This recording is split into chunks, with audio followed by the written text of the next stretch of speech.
اس کا خالق اور مالک صرف ایک اللہ ہے۔ اس کی تخلیق کا مقصد وما خلقت الجن والانس، مالک فرماتا ہے میں نے انسان اور جن کو پیدا کیا صرف اپنی عبادت کے لیے۔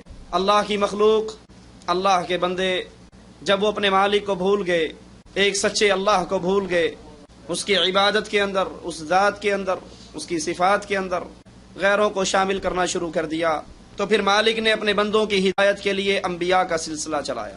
مالک فرماتا ہے وَلَقَدْ بَعَثْنَا فِي كُلِّ أُمَّةٍ رَسُولًا، ہم نے ہر امت میں رسول بھیجے، ہر قوم کے اندر رسول بھیجے ایک دعوت لے کر، اور وہ دعوت ہے ان اعبدوا اللہ واجتنبوا الطاغوت، عبادت صرف ایک اللہ کی کرو، اور اللہ کے مقابل جو طاغوت بنا لیے گئے یا خود وہ طاغوت بن گئے، خود انہوں نے اپنی عبادت کروائی یا لوگوں نے ان کی عبادت کرنی شروع کر دی، ان تمام طاغوتوں کا انکار کر دو۔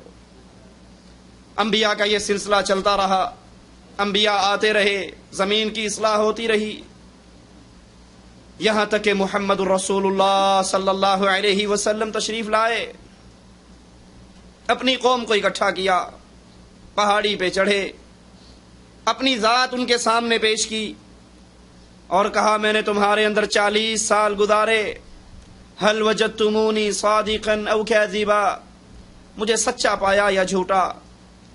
کفار مکہ یک زباں ہو کر کہنے لگے ما جربنا علیک الکذب، اے نبی، اے محمد صلی اللہ علیہ وسلم، ہم نے آپ کی زبان سے جھوٹ تو کبھی سنا ہی نہیں۔ ہمارے نبی علیہ الصلوۃ والسلام نے کہا جب مانتے ہو کہ محمد کی زبان جھوٹ نہیں بولتی تو آؤ تم ایک سچی دعوت دے رہا ہوں، قولوا لا الہ الا اللہ تفلحوا تملکوا العرب والعجم، لا الہ الا اللہ کی دعوت کو قبول کر لو، اللہ کی سچی توحید کو مان لو۔ یہ لات، یہ منات، یہ عزا، یہ ہبل جن کو کفار مکہ اس وقت پوجا کرتے تھے، ان کے سامنے سجدہ ریز ہوتے تھے، ان کے آگے نذر و نیاز پیش کی جاتی تھی، ان کو مصیبتوں میں پکارا جاتا تھا۔ اللہ کے نبی صلی اللہ علیہ وسلم نے کہا قولوا لا الہ الا اللہ تفلحوا تملکوا العرب والعجم، ان سب کا انکار کر کے، لا الہ کی تلوار چلا کے، ان سب سے آزاد ہو کر الا اللہ کے پابند بن جاؤ کہ ہم صرف ایک اللہ مالک خالق رازق اسی کے بندے ہیں اور اسی کی عبادت کرتے ہیں، تفلحوا تم فلاح پا جاؤ گے، عرب و عجم کے مالک بن جاؤ گے۔ کفار مکہ نے یہ دعوت سنتے ہی کہا اجعل الآلہۃ الہا واحدا، یہ کیسی عجیب دعوت دی ہے آپ نے، ساروں کو چھوڑ کر ایک کو مان لیں۔ ہمارے بڑوں نے ایسی بات نہیں کی، لیکن رسول اللہ صلی اللہ علیہ وسلم اس دعوت توحید پر قائم اور دائم رہے، یہ دعوت دیتے رہے، غیر اللہ کی عبادت سے روکتے رہے، قربان ہوتے رہے، آپ کے صحابہ قربان ہوئے، آپ نے قربانیاں پیش کی۔ وہ صادق اور مصدوق، وہ امین جس کو کفار مکہ اسلام لانے سے پہلے بے بہا پیارے ناموں سے پکارا کرتے تھے، کبھی صادق کہتے، کبھی امین کہتے، امانتیں رکھواتے، جھگڑوں میں فیصلے کرواتے، لیکن جب توحید کی دعوت سنی، اسی رسول علیہ الصلوۃ والسلام کو کفار مکہ نے بیت اللہ کے اندر حالت سجدہ میں آپ کے اوپر اونٹ کی جیر لا کر پھینک دیتے ہیں، آپ کے گلے میں کپڑا ڈال کر لپیٹتے ہیں، ابو بکر دوڑتے ہوئے آتے ہیں، رسول اللہ کو چھڑواتے ہیں اور فرماتے ہیں کیا تم اس شخص کو قتل کرنا چاہتے ہو جو کہتا ہے ربی اللہ؟ لیکن رسول اللہ صلی اللہ علیہ وسلم دعوت توحید پہ قائم اور دائم رہے، صحابہ پر ظلم و ستم کی چکیاں چلتی رہی، کہیں تو صحابہ کو تپتے ہوئے ریت پہ لٹایا گیا، اوپر پتھر رکھا گیا اور زبان بلال کی کہتی رہی احد احد احد، کہیں خبیب کو انگاروں پہ ڈالا گیا، کہیں اللہ کے نبی اہل مکہ سے نا امید ہو کر اہل طائف کے پاس جا کر کہتے ہیں قولوا لا الہ الا اللہ، اور وہ اس نبی علیہ الصلوۃ والسلام کو اتنے پتھر مارتے ہیں کہ آپ کے سر مبارک سے خون نکل کر آپ کے قدموں میں جم جاتا ہے۔ آسمان سے فرشتے اتر آتے ہیں، اے نبی علیہ الصلوۃ والسلام اجازت دیجئے، پہاڑوں کا فرشتہ ہے، ابھی پہاڑ گرائے گا، اہل طائف کو پیس کر رکھ دے گا۔ آپ نے کہا نہیں، مجھے امید ہے انہوں نے مارا ہے تو ان کی اولاد ضرور لا الہ الا اللہ کا اقرار کرے گی۔ کبھی کفار مکہ گروپ بنا کر، کمپنی بنا کر ابو طالب کے پاس آتے ہیں اور کہتے ہیں ہمارا کوئی کمپرومائز کروا دو. 6 مہینے ہم ان کے اللہ کی عبادت کے لیے تیار ہیں, اگلے 6 مہینے یہ ہمارے بتوں کی پوجا کے لیے تیار ہو جائے. رسول اللہ صلی اللہ علیہ وسلم نے کوئی کمپرومائز نہیں کیا, کبھی اہل شرک کو برداشت نہیں کیا, اور کھری لا الہ الا اللہ کی دعوت دیتے رہے. اسی میں وقت گزرتا گیا, یہاں تک کہ اللہ نے اس دعوت کے نتیجے میں, اس توحید کی محنت کے نتیجے میں, اس سچی عقیدے کی محنت کے نتیجے میں اپنی رحمت سے مسلمانوں کو مدینے کی سرزمین عطا فرما دی. اللہ کے رسول صلی اللہ علیہ وسلم کفار نے پھر گھیرا کیا, بدر کا میدان برپا ہوا. رسول اللہ صلی اللہ علیہ وسلم 313 ساتھیوں کو لے کر نکلے, مقابلہ 1000 سے. یہاں بھی توحید کے رکھوالے رسول اللہ صلی اللہ علیہ وسلم قدم قدم پہ توحید کی دعوت کا طریقہ سمجھانے والے, توحید کی غیرت اپنے ساتھیوں کے دلوں میں اتارنے والے. ایک شخص آ کر کہتا ہے سردار ہے, میں آپ کی مدد کرتا ہوں کفار مکہ کے خلاف. آپ نے کہا کیا تو لا الہ الا اللہ کی گواہی دیتا ہے؟ اس نے کہا نہیں, میں لا الہ الا اللہ کی گواہی نہیں دیتا, میں تو لات و منات و عزا کا پجاری ہوں. لیکن یہ ظالم ہیں, یہ ظلم کر رہے ہیں, یہ آپ کو مارنا چاہتے ہیں, یہ آپ کے خلاف ستم کر رہے ہیں, میں آپ کی مدد کرتا ہوں ان کے خلاف. رسول اللہ صلی اللہ علیہ وسلم نے 2 ٹوک کہا, بھاگ جا, ارجع, واپس چلا جا, میں کسی مشرک سے مدد نہیں لیا کرتا. یہ رسول اللہ صلی اللہ علیہ وسلم کے انقلابی اقدام ہیں. اپنے چچا کو بھی تو کہا تھا ایک ہاتھ پہ سورج رکھ دیں, ایک ہاتھ پہ چاند رکھ دیں, میں لا الہ الا اللہ کی دعوت سے بات نہیں آؤں گا. یہ انہونا کام کر گزرے. دعوت توحید, خالص اللہ کی عبادت کی دعوت, اس کے اندر کوئی کمپرومائز نہیں. اور جب تک دنیا قائم ہے, قیامت کی دیواروں تک اس امت کی اصلاح, زمین کی اصلاح, بندوں کی اصلاح اسی طریقے سے ہوگی جس طریقے سے محمد رسول اللہ نے کی صلی اللہ علیہ وسلم. اور وہ طریقہ دعوت توحید کا طریقہ کہ خالص لا الہ الا اللہ کی دعوت دو.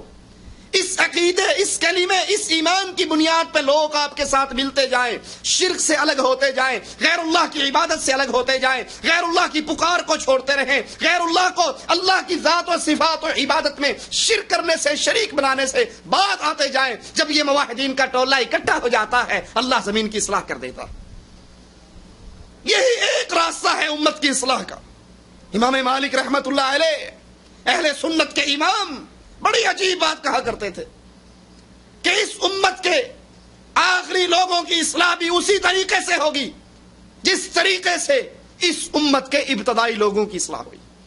اور ابتدائی لوگوں کی اصلاح کیسے ہوئی؟ لا الہ الا اللہ کی دعوت, شرک سے برات, اہل شرک سے برات, اہل شرک سے علیحدگی, اتنی علیحدگی, اتنی برات. عبد الرحمن کہتا ہے بابا 3 مرتبہ تلوار اٹھائی, تینوں مرتبہ آپ کا چہرہ نظر آیا, میں نے تلوار روک لی, نہیں چلائی. میرا باپ ہے, ابو بکر ہے.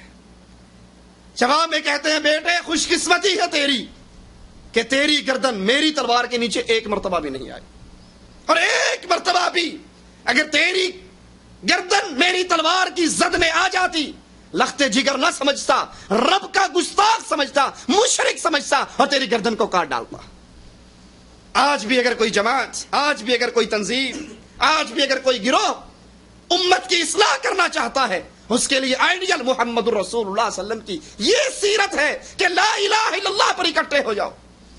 نہ وطنیت پہ اکٹھے ہو سکتے ہیں, نہ جمہوریت پہ اکٹھے ہو سکتے ہیں, نہ جمہوریت کے ذریعے اسلام آ سکتا ہے, نہ کسی اور انداز سے اسلام آ سکتا ہے. اسلام آئے گا, اصلاح ہوگی تو توحید اور لا الہ الا اللہ کی بنیاد پر ہوگی. بڑا پیارا تجربہ انڈیا پاکستان کے لوگوں نے کیا. پاکستان بنا, ہر بچے کی زبان پہ ایک ہی جملہ تھا, پاکستان کا مطلب کیا؟ لا الہ الا اللہ. پاکستان کا مطلب کیا؟ لا الہ الا اللہ.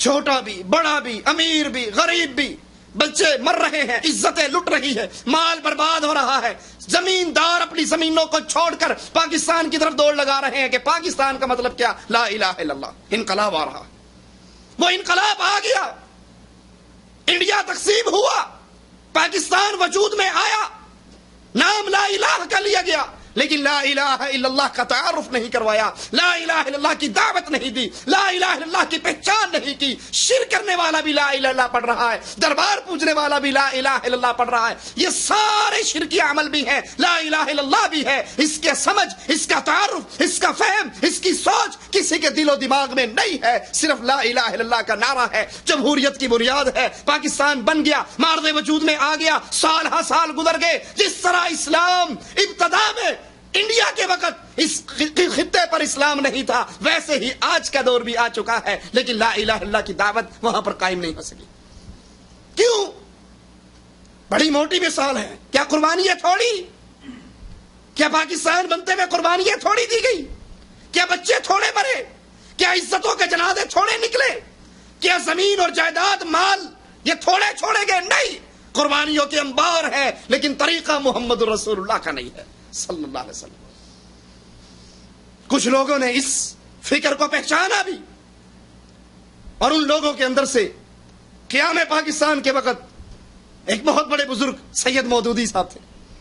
سید مودودی صاحب نے پہچان لیا کہ اس جمہوریت کے ذریعے، اس جمہوریت کے طریقے سے، اس رائے کے طریقے سے جس میں زانی، شرابی، عالم، ان سب کی رائے برابر ہے، کوٹھے والی اور تہجد گزار بندہ دونوں رائے کے اندر برابر ہے، اس طریقے سے، اس کفر کے نظام سے کبھی اسلام آ ہی نہیں سکتا۔ اس لیے سید مودودی نے بڑے تنطراق سے پاکستان بننے کی مخالفت کرتے ہوئے کہا، ان کی کتابیں اس بات پر شاہد ہیں۔ تحریک آزادی ہند اور مسلمان، حصہ دوم ہے، صفحہ 140 ہے۔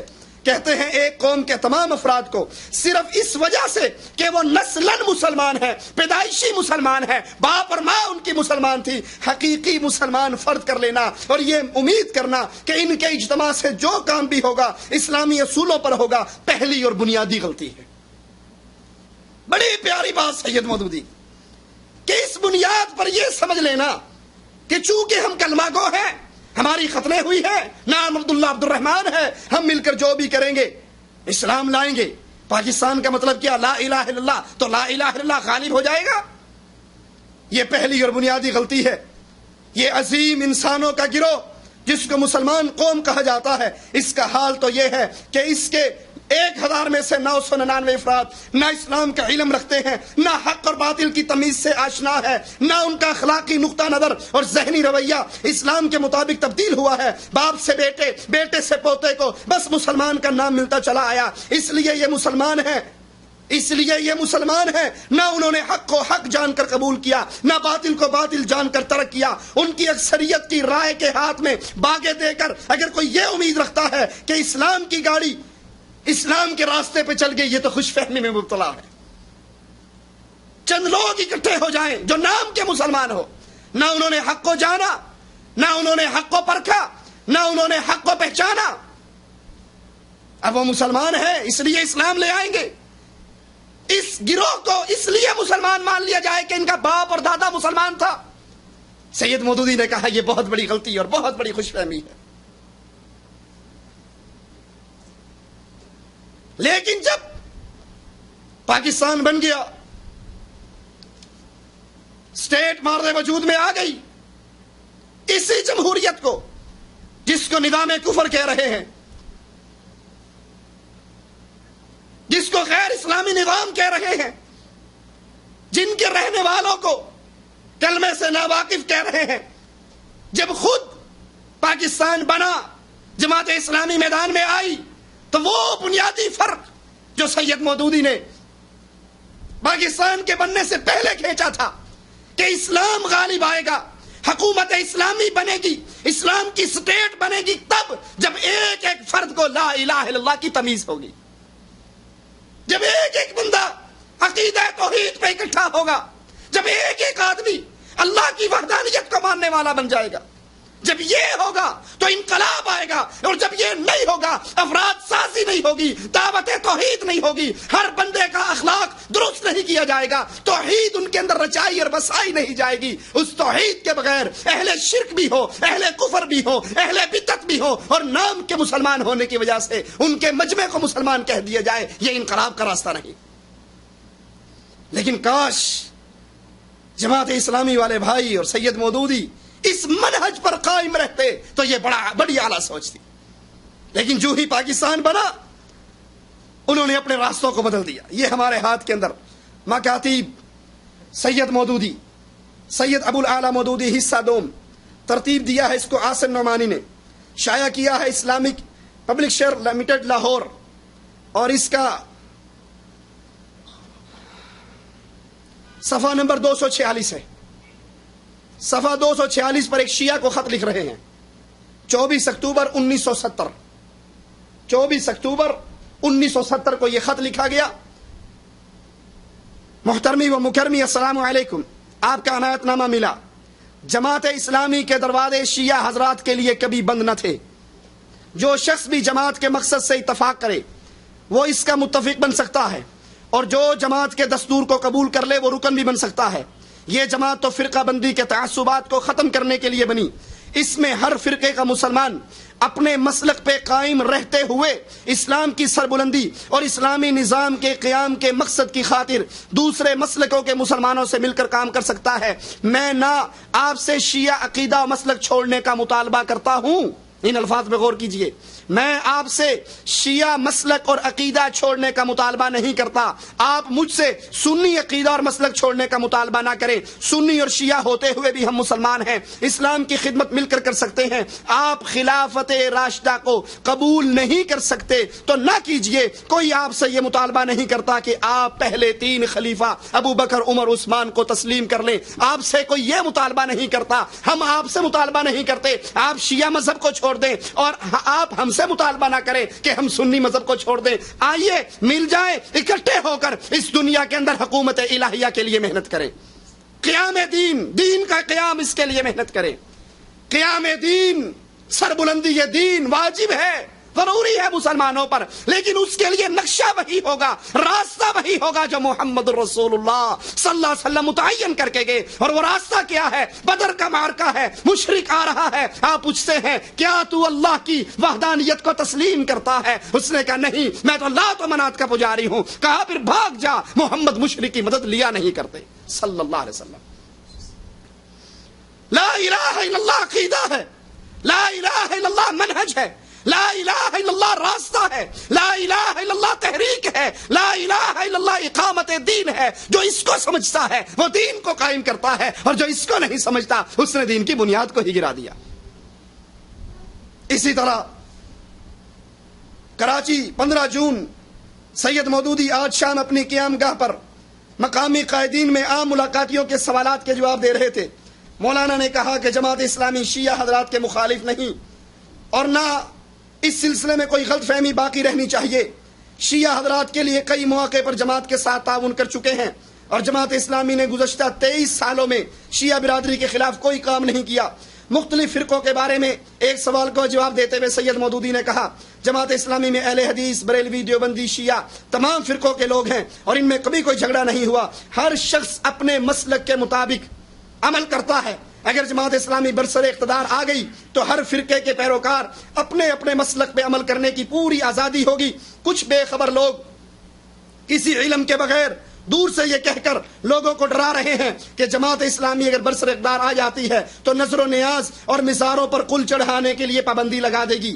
روزنامہ جسارت کراچی 17 جون 1970۔ رسول اللہ صلی اللہ علیہ وسلم نے دعوت توحید لا الہ الا اللہ سے بنیاد کا آغاز کیا، اور جو اس توحید کو نہ سمجھا وہ کبھی مسلمانوں کے ساتھ نہیں مل سکتا۔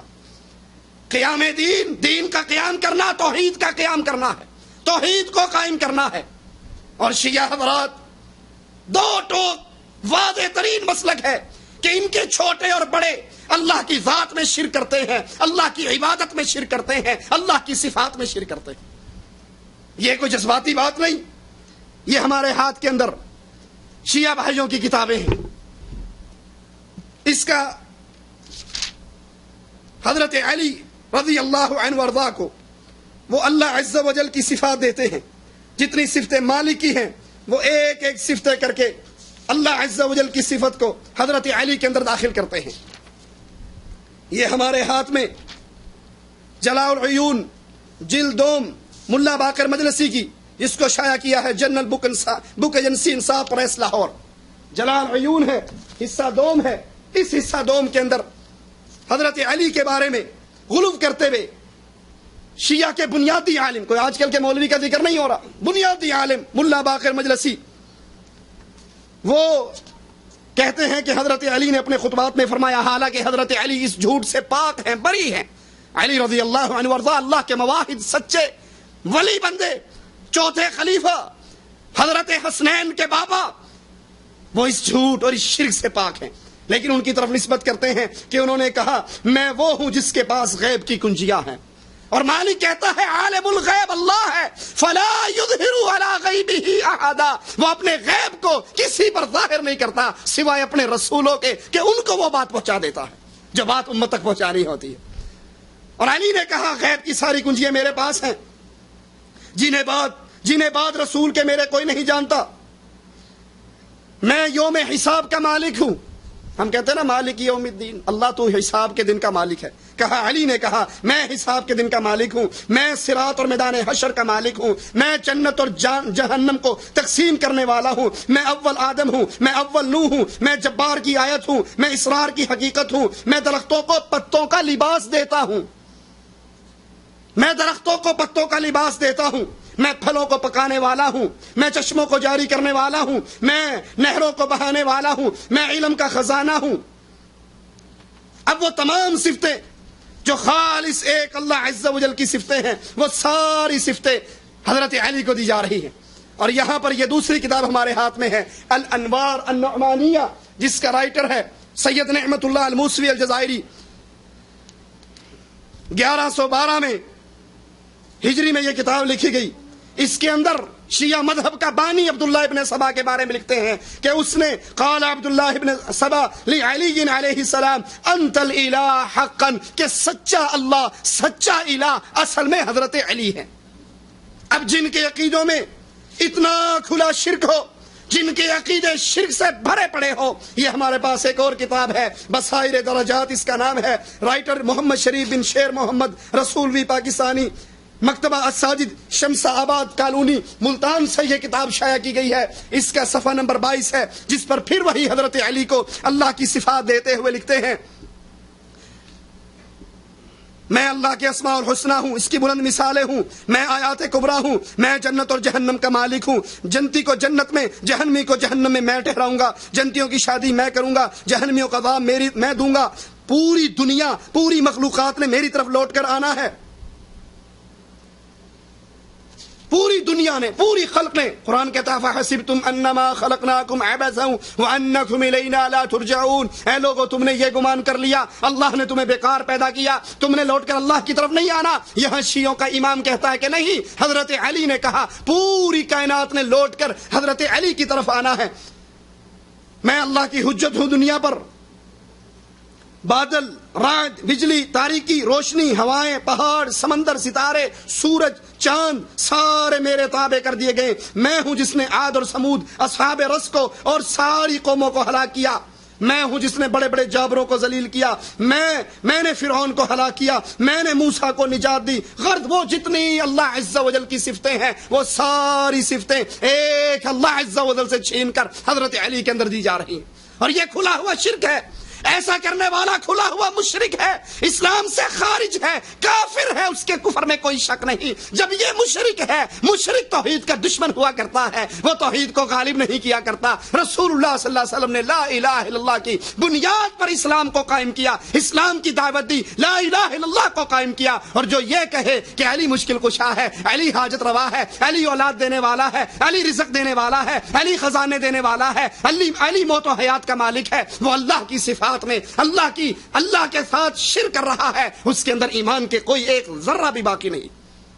جن کے ایمان میں یہ ذرہ ایک بھی باقی نہیں رہا، کھلے ہوئے شرک میں گر گئے. سید مودودی کہتے ہیں آپ اپنے شیعہ عقیدے پر برقرار رہیں، شیعہ مسلک پہ برقرار رہیں، آئیں اقامت دین کے لیے اکٹھے ہو جائیں۔ دوسرا حوالہ قرآن حکیم کے بارے میں، وہ قرآن جو اللہ عز و جل کی طرف سے اتاری ہوئی کتاب، سچی کتاب، لانے والے جبرائیل، اتری رسول اللہ صلی اللہ علیہ وسلم پر، جس کی ابتدا میں مالک نے خود اس کی حفاظت کا ذکر کیا، الف لام میم ذالک الکتاب لا ریب فیہ، یہ ایسی کتاب ہے جس میں کوئی شک نہیں، کوئی شبہ نہیں، اس میں نہ کوئی داخل کر سکتا ہے، نہ کوئی اس کے اندر کمی کر سکتا ہے، یہ ہمارے ہاتھ میں کتاب ہے۔ فصل الخطاب فی اثبات تحریف کتاب رب الارباب، علامہ المرزا حسین بن محمد تقی النوری الطبرسی الشیعی الامامی، ایران سے یہ کتاب شائع ہوئی۔ اس کتاب کے اندر، کتاب کا نام ہی بتا رہا ہے فصل الخطاب فی اثبات تحریف کتاب رب الارباب، کہ یہ ایسی شاندار کتاب ہے جس نے ثابت کر دیا ہے کہ رب کی کتاب قرآن کے اندر تبدیلی ہو چکی، رب کی کتاب کے اندر تبدیلی ہو گئی، اور آیات ذکر کی ہیں، آیات ذکر کی ہیں کہ وہ کون سی آیات ہیں جو بدلی گئی۔ قرآن کے اندر آیت ہے یا ایھا الرسول بلغ ما انزل الیک، کہا نہیں آیت یوں نہیں تھی، اصل آیت یوں ہے یا ایھا الرسول بلغ ما انزل الیک فی ولایت علی، اصل آیت یوں تھی۔ کہتے ہیں رسول اللہ صلی اللہ علیہ وسلم کی وفات کے بعد جب اقتدار اپنے مرکز سے ہٹا، غور کیجئے، کفر پہ غور کیجئے کہ نبی کی وفات کے بعد اقتدار ابو بکر کو ملا، عمر اور عثمان کو ملا، تو وہ اصل لوگ نہیں تھے، وہ حقدار نہیں تھے، حقدار تو علی تھا۔ اقتدار اپنے مرکز سے ہٹا تو ارباب اقتدار کے سیاسی مسالے اس کے متقاضی نہ تھے کہ قرآن کے ساتھ علی کا نام ہر مسلمان کے ذہن پہ نقش ہو۔ جب حضرت علی قرآن لکھ کر، قرآن جمع کر کے لائے اور انہوں نے آ کر ارباب اقتدار کو وہ قرآن دیا، تو دو ٹوک انہوں نے کہا کہ ہمیں تمہارے اس قرآن کی ضرورت نہیں۔ تو علی نے کہا اب یہ قرآن تم دیکھ بھی نہیں سکتے، بلکہ اس کو امام غائب ہی لے کر آئے گا۔ جن کے نزدیک اللہ کی صفتیں علی کی صفتیں ہیں، جن کے نزدیک اللہ کی ہر بات علی کے اندر ہے، اللہ کا قرآن جھوٹا ہے، من گھڑت ہے۔ یہ ہمارے ہاتھ میں ایک اور حوالہ اصول کافی کا، اصول کافی کے اندر وہ دو ٹوک واضح طور پہ لکھتے ہیں کہ جو اصل قرآن ہے، وہ اصل قرآن، اس اصل قرآن کی، یہ جو موجودہ قرآن مسلمانوں کے ہاتھ میں ہے، اس کی آیات 6000 کچھ ہیں، اور ہم اہل بیت کے قرآن کی جو آیات ہیں وہ 17000 آیات ہیں۔ کتاب الشافی ترجمہ ہے اصول کافی کا، اور ترتیب دیا ہے اس کو سید ظفر حسین صاحب نے، اس کا ترجمہ کیا ہے۔ وہ کہتے ہیں یہ قرآن جو مسلمانوں کے ہاتھ میں ہے یہ ناقص قرآن ہے، یہ ادھورا قرآن ہے، یہ تبدیل شدہ قرآن ہے۔ اصل قرآن کی 17000 آیات ہیں، اور موجودہ قرآن کی جو آیات ہیں یہ آیات 6000 کچھ ہیں۔ اسی طرح اللہ عز و جل کے انبیاء کی توہین کرتے ہوئے ایک اور عقیدہ بیان کرتے ہیں کہ ہمارے جو امام ہیں، جو 12 امام، یہ حکومت اسلامی کتاب ہے خمینی کی ہمارے ہاتھ میں، اس کا صفحہ نمبر، اس کی ابتدا کے اندر ہی لکھتے ہیں، آغاز میں ہی حکومت اسلامی از امام خمینی شائع کردہ مکتبہ الرضا ولایت تکوینی باب باندھتے ہیں اور کہتے ہیں کہ ہمارے بنیادی ضروریات مذہب میں یہ بات داخل ہے، شیعہ مذہب کے عقیدوں میں یہ بات داخل ہے کہ کوئی بھی ائمہ کے مقام معنویت تک نہیں پہنچ سکتا، چاہے وہ اللہ کا فرشتہ ہو یا نبی مرسل ہو، بھیجا ہوا نبی ہو یا اللہ کا پیارا فرشتہ ہو، وہ ہمارے اماموں کے درجوں کو نہیں پہنچ سکتا۔ رسول بھی اس مقام تک نہیں پہنچ سکتے جس مقام تک ہمارے ائمہ پہنچے ہیں۔ اور پھر ملا باقر مجلسی اپنی کتاب جلال العیون کے اندر لکھتا ہے، حضرت عائشہ کی توہین کرتے ہوئے، یہ اتنے ظالم جنہوں نے نہ اللہ کو چھوڑا، نہ رسول اللہ صلی اللہ علیہ وسلم کو معاف کیا، نہ قرآن حکیم کو معاف کیا، اور نہ رسول اللہ صلی اللہ علیہ وسلم کی زوجہ محترمہ کو معاف کیا۔ حیات القلوب کتاب کا نام ہے، ملا باقر مجلسی اس کا رائٹر ہے، ایران سے یہ کتاب شائع ہوئی ہے۔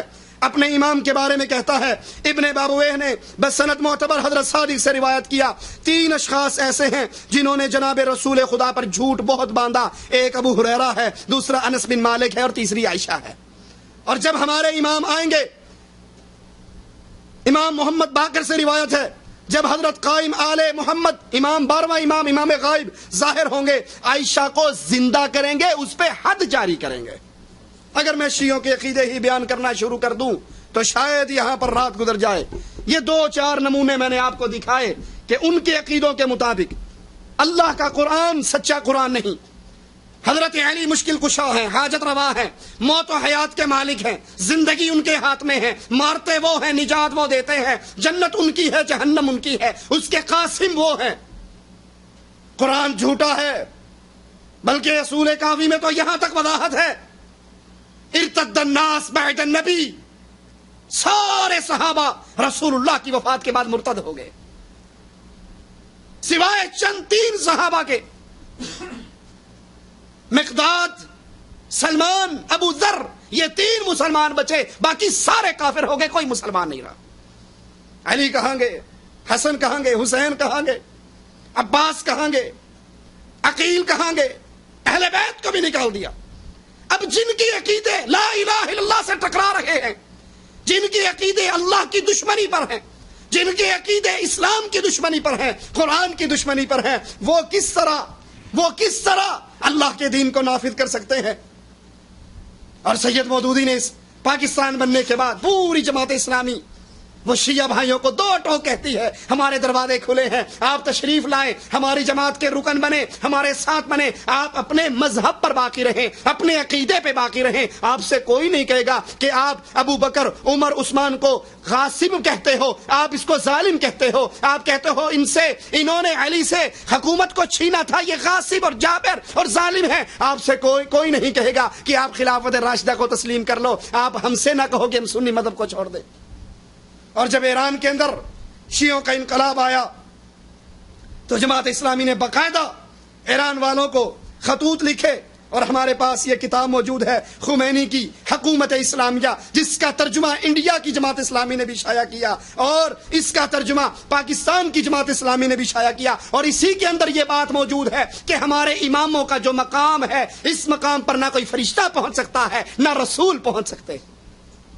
اسی خمینی نے اپنی کتاب میں لکھا کہ جتنے انبیاء آئے سارے فیل ہوئے، سارے ناکام ہوئے، زمین پہ انصاف کو قائم نہیں کر سکے، حتیٰ کہ محمد رسول اللہ بھی اس دنیا پہ انصاف کو قائم نہ کر سکے، وہ بھی فیل ہوئے۔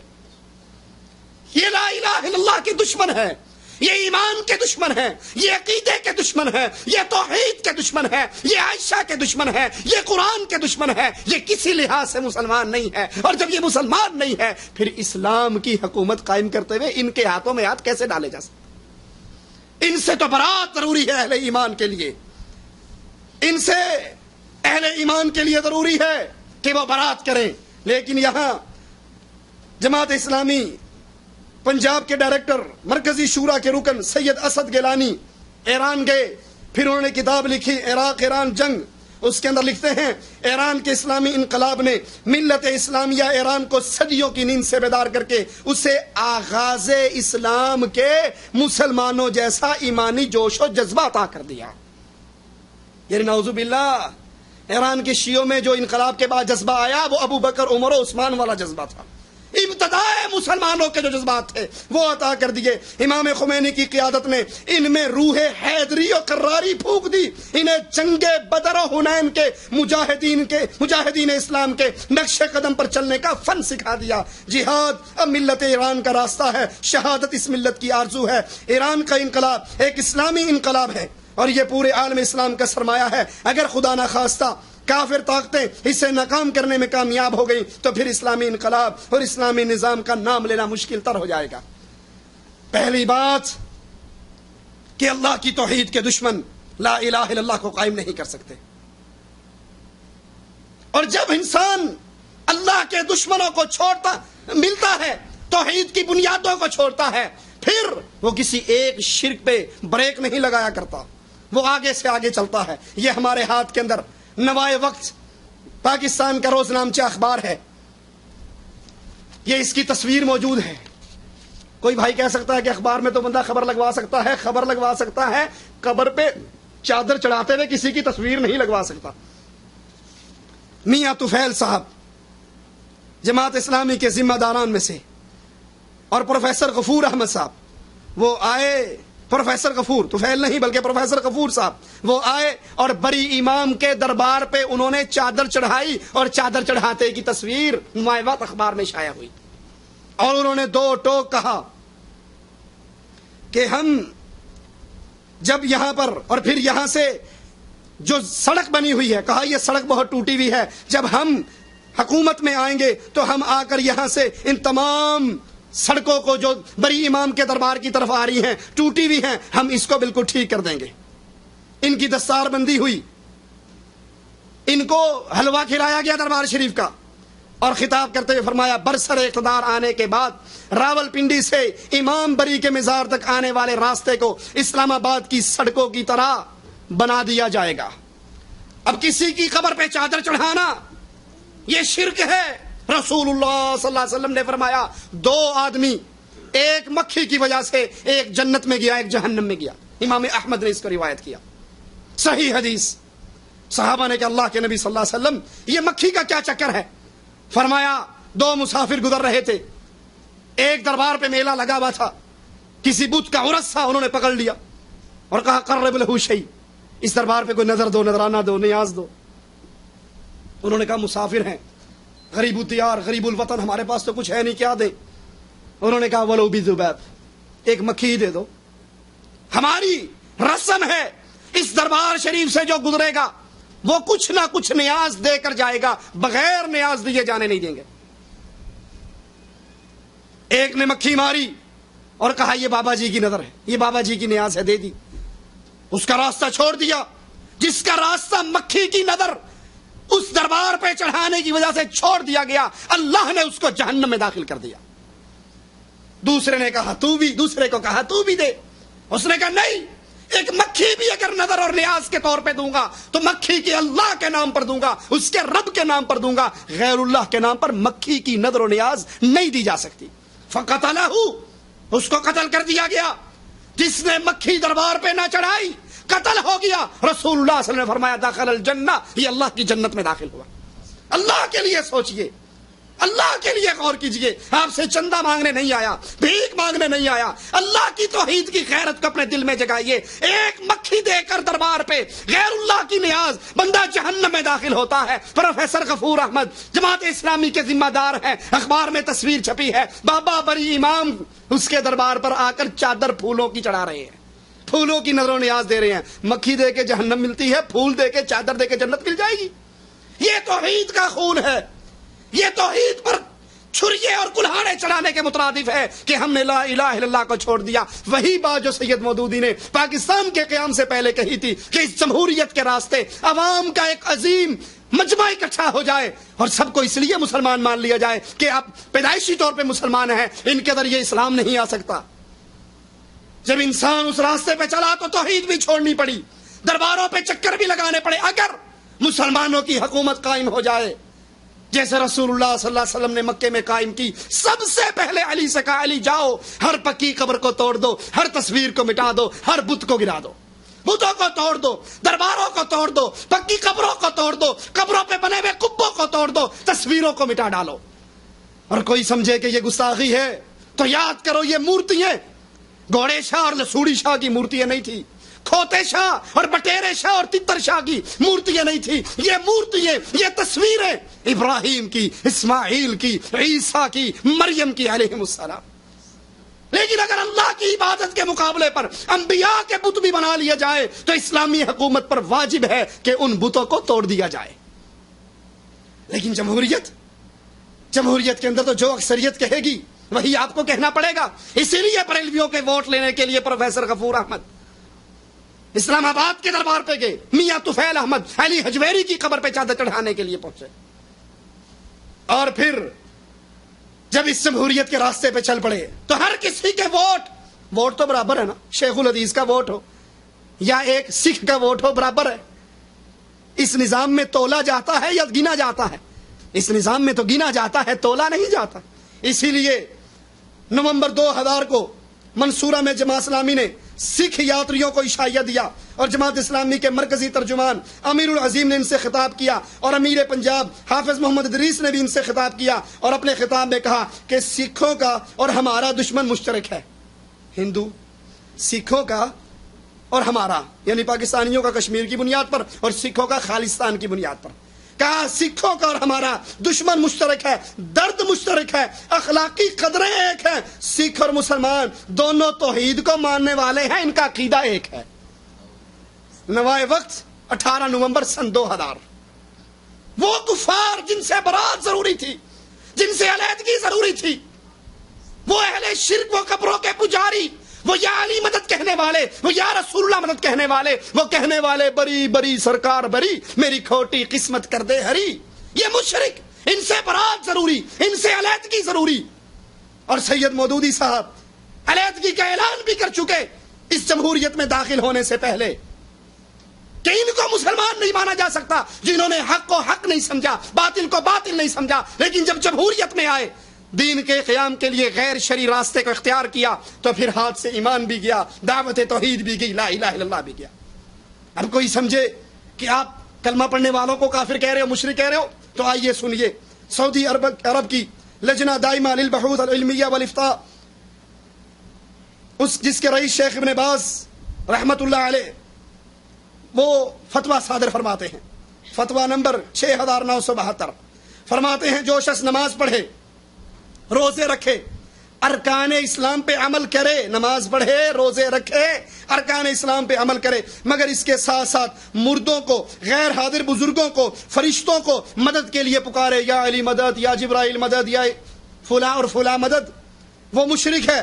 اور اگر وہ نصیحت قبول نہ کرے اور مرتے دم تک اس عقیدے پر رہے تو وہ مشرک ہے. اس کا شرک شرک اکبر ہے جو اسے اسلام سے ہی خارج کر دیتا ہے. اسے نہ تو مرنے کے بعد غسل دیا جائے گا, نہ ہی اس کی نماز جنازہ پڑھی جائے گی, اور نہ ہی اسے مسلمانوں کے قبرستان میں دفن کیا جائے گا, اور نہ اس کے لیے مغفرت کی دعا کی جائے گی, اور نہ ہی اس کی اولاد, والدین اور بھائی اگر وہ توحید کو سمجھنے والے ہیں تو اس مشرک کے وارث بھی نہیں بن سکتے. فتویٰ نمبر 9336 میں فرماتے ہیں جو کوئی قبر والوں سے مدد مانگے, اپنی مشکلات میں اپنی مدد کے لیے پکارے, ان کی نظر و نیاز دے, ایسے بندے کے پیچھے نماز پڑھنا صحیح نہیں, کیونکہ وہ مشرک ہے, اور مشرک کی نہ امامت درست ہے, نہ اس کے پیچھے نماز, اور کسی مسلم کے لیے جائز نہیں کہ اس کے پیچھے نماز پڑھے. فتویٰ نمبر 9260 میں فرماتے ہیں جو شخص غیر اللہ کی بندگی کرتا ہے, یا غیر اللہ کے نام پر قربانی کرتا ہے, یا غیر اللہ کے نام کی نظر و نیاز دیتا ہے, یا اس جیسی کوئی اور عبادت کرتا ہے جو صرف اللہ کے لیے کی جاتی ہے, اگر وہ غیر اسلامی حکومت میں رہتا ہے, اس کو دعوت نہیں پہنچی تو وہ صرف جہالت کی بنا پر نہیں بلکہ نہ بات پہنچنے کی بنا پر معذور ہے. اور جو کوئی اسلامی ملک میں رہتا ہو اور اس نے رسول اللہ کے بارے میں سنا ہے تو ایمان کی بنیادی باتوں میں جہالت عذر نہیں ہے, اس شرک میں اس کی جہالت ادھر نہیں ہے. فتویٰ نمبر 10685 میں فرماتے ہیں جو شخص اللہ کی توحید, نبی کی رسالت کی گواہی دیتا ہے اور ان کے تقاضوں کے مطابق عمل کرتا ہے, بس وہ مسلم مومن ہے. اور جو شرکی اقوال یا شرکی افعال کرتا ہے جو کلمے کے منافی ہیں, یا علی مدد کلمے کے منافی, قبروں پہ چادر چڑھانا کلمے کے منافی, غیر اللہ کو پکارنا کلمے کے منافی, بری بری سرکار بری, کھوٹی قسمت کر دے ہری, یہ قوالیاں پڑھنا کلمے کے منافی ہے. فرماتے ہیں شیخ ابن باز رحمت اللہ علیہ, بس وہ کافر ہے اگرچہ کلمہ پڑھے, اگرچہ نماز ادا کرے, اگرچہ روزے رکھے, جیسا کہ مردوں کو مشکلات میں پکارتا ہے, ان کی تعظیم میں قربانی کرتا ہے, ایسے شخص کا ذبیحہ کھانا بھی جائز نہیں ہے. جب اس جمہوریت کی پٹی پہ چلے, یہ جمہوریت جس میں اہل ایمان 99 علماء ہوں, 99 شیخ الحدیث ہوں, 99 مسجد کے خطیب ہوں, اور 100 چکلے کی رنڈیاں ہوں, اگر اس جمہوریت میں ووٹنگ کرائی جائے گی تو 100 کا پلڑا بھاری ہوگا, 99 اللہ کے ولی کا پلڑا ہلکا پڑ جائے گا. جب جماعت اسلامی نے اسلام لانے کے لیے اس جمہوریت کے راستے کو اختیار کیا, پھر منصورہ کے اندر محفل میلاد بھی برپا ہوئی, درباروں کے اوپر چادریں بھی چڑھائی گئی, حجویری کی خبر سے جلوس کا آغاز بھی ہوا. کیوں؟ یہ وہ طریقہ نہیں اسلام لانے کا جو طریقہ محمد رسول اللہ کا طریقہ تھا. یہ اس طریقے سے الگ, یہ نظام اس طریقے سے الگ. اور یہاں پر کچھ کہتے ہیں جی آپ تو مصلحت کو نہیں سمجھتے. یہ تو مصلحت کا تقاضا ہے کہ ہم بریلویوں کو ساتھ ملا لیں, شیعوں کو ساتھ ملا لیں. مصلحت کی بات کرتے ہو تو آؤ رسول اللہ صلی اللہ علیہ وسلم سے بڑا مصلح اعظم اور کون ہے؟ آپ کے پاس آ کر کفار مکہ کہتے ہیں 6 مہینے کا کمپرومائز کر لو، پہلے 6 مہینے ہم آپ کے اللہ کی عبادت کے لیے تیار. نبی سے پیاری زبان کس کی، نبی سے پیارا اخلاق کس کا، نبی سے پیارے داعی کون، نبی سے پیارے مبلغ کون، نبی سے پیارے اخلاق والے، میٹھی زبان والے، میٹھے قولوں والے کون؟ یہ کفار مکہ سارے رسول اللہ کے پاس اکٹھے ہو جاتے اور اکٹھے ہو کر 6 مہینے تک آپ کے درس سنتے، آپ کی تقریریں سنتے، آپ سے قرآن سنتے، آپ کے ساتھ رہتے. 95% تو ویسے ہی مسلمان ہو جاتے ہیں. غلط ہے یا صحیح ہے؟ 95% ویسے کلمہ پڑھ لیتے. نہ بدر، نہ احد، نہ خندق، نہ کوئی جنگ نہ ہوتی، نہ حمزہ کے ٹکڑے ہوتے، نہ بچیوں کو طلاق ملتی، نہ آقا کے دانت ٹوٹتے، نہ آقا کا ماتھا پھٹتا، نہ آپ کو گڑھے میں گرایا جاتا، کچھ بھی نہ ہوتا. اور 6 مہینے میں جب 95 مسلمان ہو جاتے، حکمت کا تقاضا تھا بعد میں معاہدہ توڑ دیتے، کیا فرق پڑتا؟ لیکن حکمت تو تھی نا بغیر لڑائی جھگڑے کے. لیکن نہیں، یہاں حکمت یہ ہے قولوا لا الہ الا اللہ، لا الہ الا اللہ پر کوئی کمپرومائز نہیں. یہ نہیں ہو سکتا کہ شیعہ رہے اور پھر اسلام کے غلبے کے لیے ہمارے ساتھ مل جائے، بریلوی اپنی قبر کو پوجتا رہے ولیوں کی اور پھر اسلام کے غلبے میں ہمارے ساتھ مل جائے. یہ تو اسلام کے ازلی ابدی دشمن ہے. آپ ایک گڑ لے لیں، گڑ سمجھتے ہیں نا جو گنے سے نکلتا ہے، ایک گڑ کی ڈھیلی لے لیں اور اس کو رکھ کے اس کے گرد کیڑیوں کو چھوڑ دیں اور کیڑیوں سے کہو کہ ذرا اس گڑ کی حفاظت کرنا، ہم تھوڑی دیر میں آتے ہیں. گھنٹے بعد آؤ گے، گڑ باقی ملے گا؟ کیڑی تو دشمن ہے، گڑ کی چاٹ جائیں گی. جو یا علی مدد کہتا ہے، جو قبروں پہ سجدے کرتا ہے، جو قبروں کی طواف کرتا ہے، جو اپنے اماموں کو نبیوں سے بڑا مقام دیتا ہے، جو قرآن کو جھوٹا اور تحریف شدہ کتاب مانتا ہے، وہ بندہ اسلام کا دشمن ہے یا اسلام کا نافذ کرنے والا؟ اسلام کا نفاذ کا ایک ہی طریقہ، پہلے توحید کو خود سمجھو، پہلے توحید پہ خود عمل کرو. توحید میں سب سے پہلے توحید ربوبیت کو سمجھو، پھر توحید اسماء و صفات کو سمجھو، پھر توحید الوہیت کو سمجھو. اللہ اکیلا رب ہے، اللہ کی پیاری صفتیں ہیں، وہ صفتیں اللہ کے علاوہ کسی میں نہیں آ سکتی. اللہ کی جو صفت ہے وہ صرف اللہ میں ہے. قرآن حکیم خود کہتا ہے لیس کمثلہ شیء، اللہ کی کوئی مثال نہیں، اللہ کی کوئی مانند نہیں، اللہ کی کوئی مثال نہیں، اللہ کی کوئی مانند نہیں. اللہ کی صفت غیر میں نہیں آ سکتی. لیکن یہاں یہ ہمارے ہاتھ میں تفہیم القرآن سید مودودی صاحب کی جلد نمبر 2 ہے، صفحہ اس کا 505 ہے.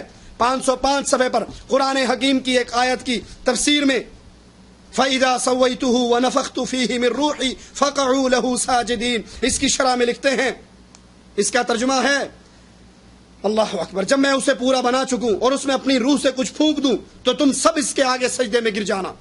اس یہاں پر آدم میں جو روح پھونکنے کا ذکر ہے، جس طرح ہم اللہ کی مخلوق ہیں، اسی طرح اللہ کے ہاں روحوں کا ایک جہان ہے جس میں اللہ کی پیدا کردہ روحیں موجود ہیں. جن کو اللہ نے پیدا کیا ہے وہ مخلوق ہیں، عالم ارواح میں ہے. ان میں سے ایک روح اللہ نے آدم علیہ السلام پہ پھونکی. لیکن یہاں اس کی شرح کرتے ہوئے سید مودودی فرماتے ہیں، صفحہ 505 ہے، اس سے معلوم ہوا کہ انسان کے اندر جو روح پھونکی گئی وہ دراصل صفات الہی کا ایک عکس اور پرتو تھا.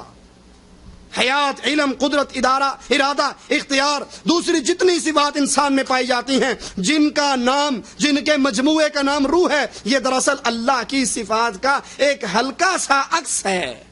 اللہ کی صفات غیر اللہ میں نہیں آ سکتی. وہ اللہ اپنی صفات میں یکتا، اپنی ذات میں یکتا، اپنی عبادت میں یکتا.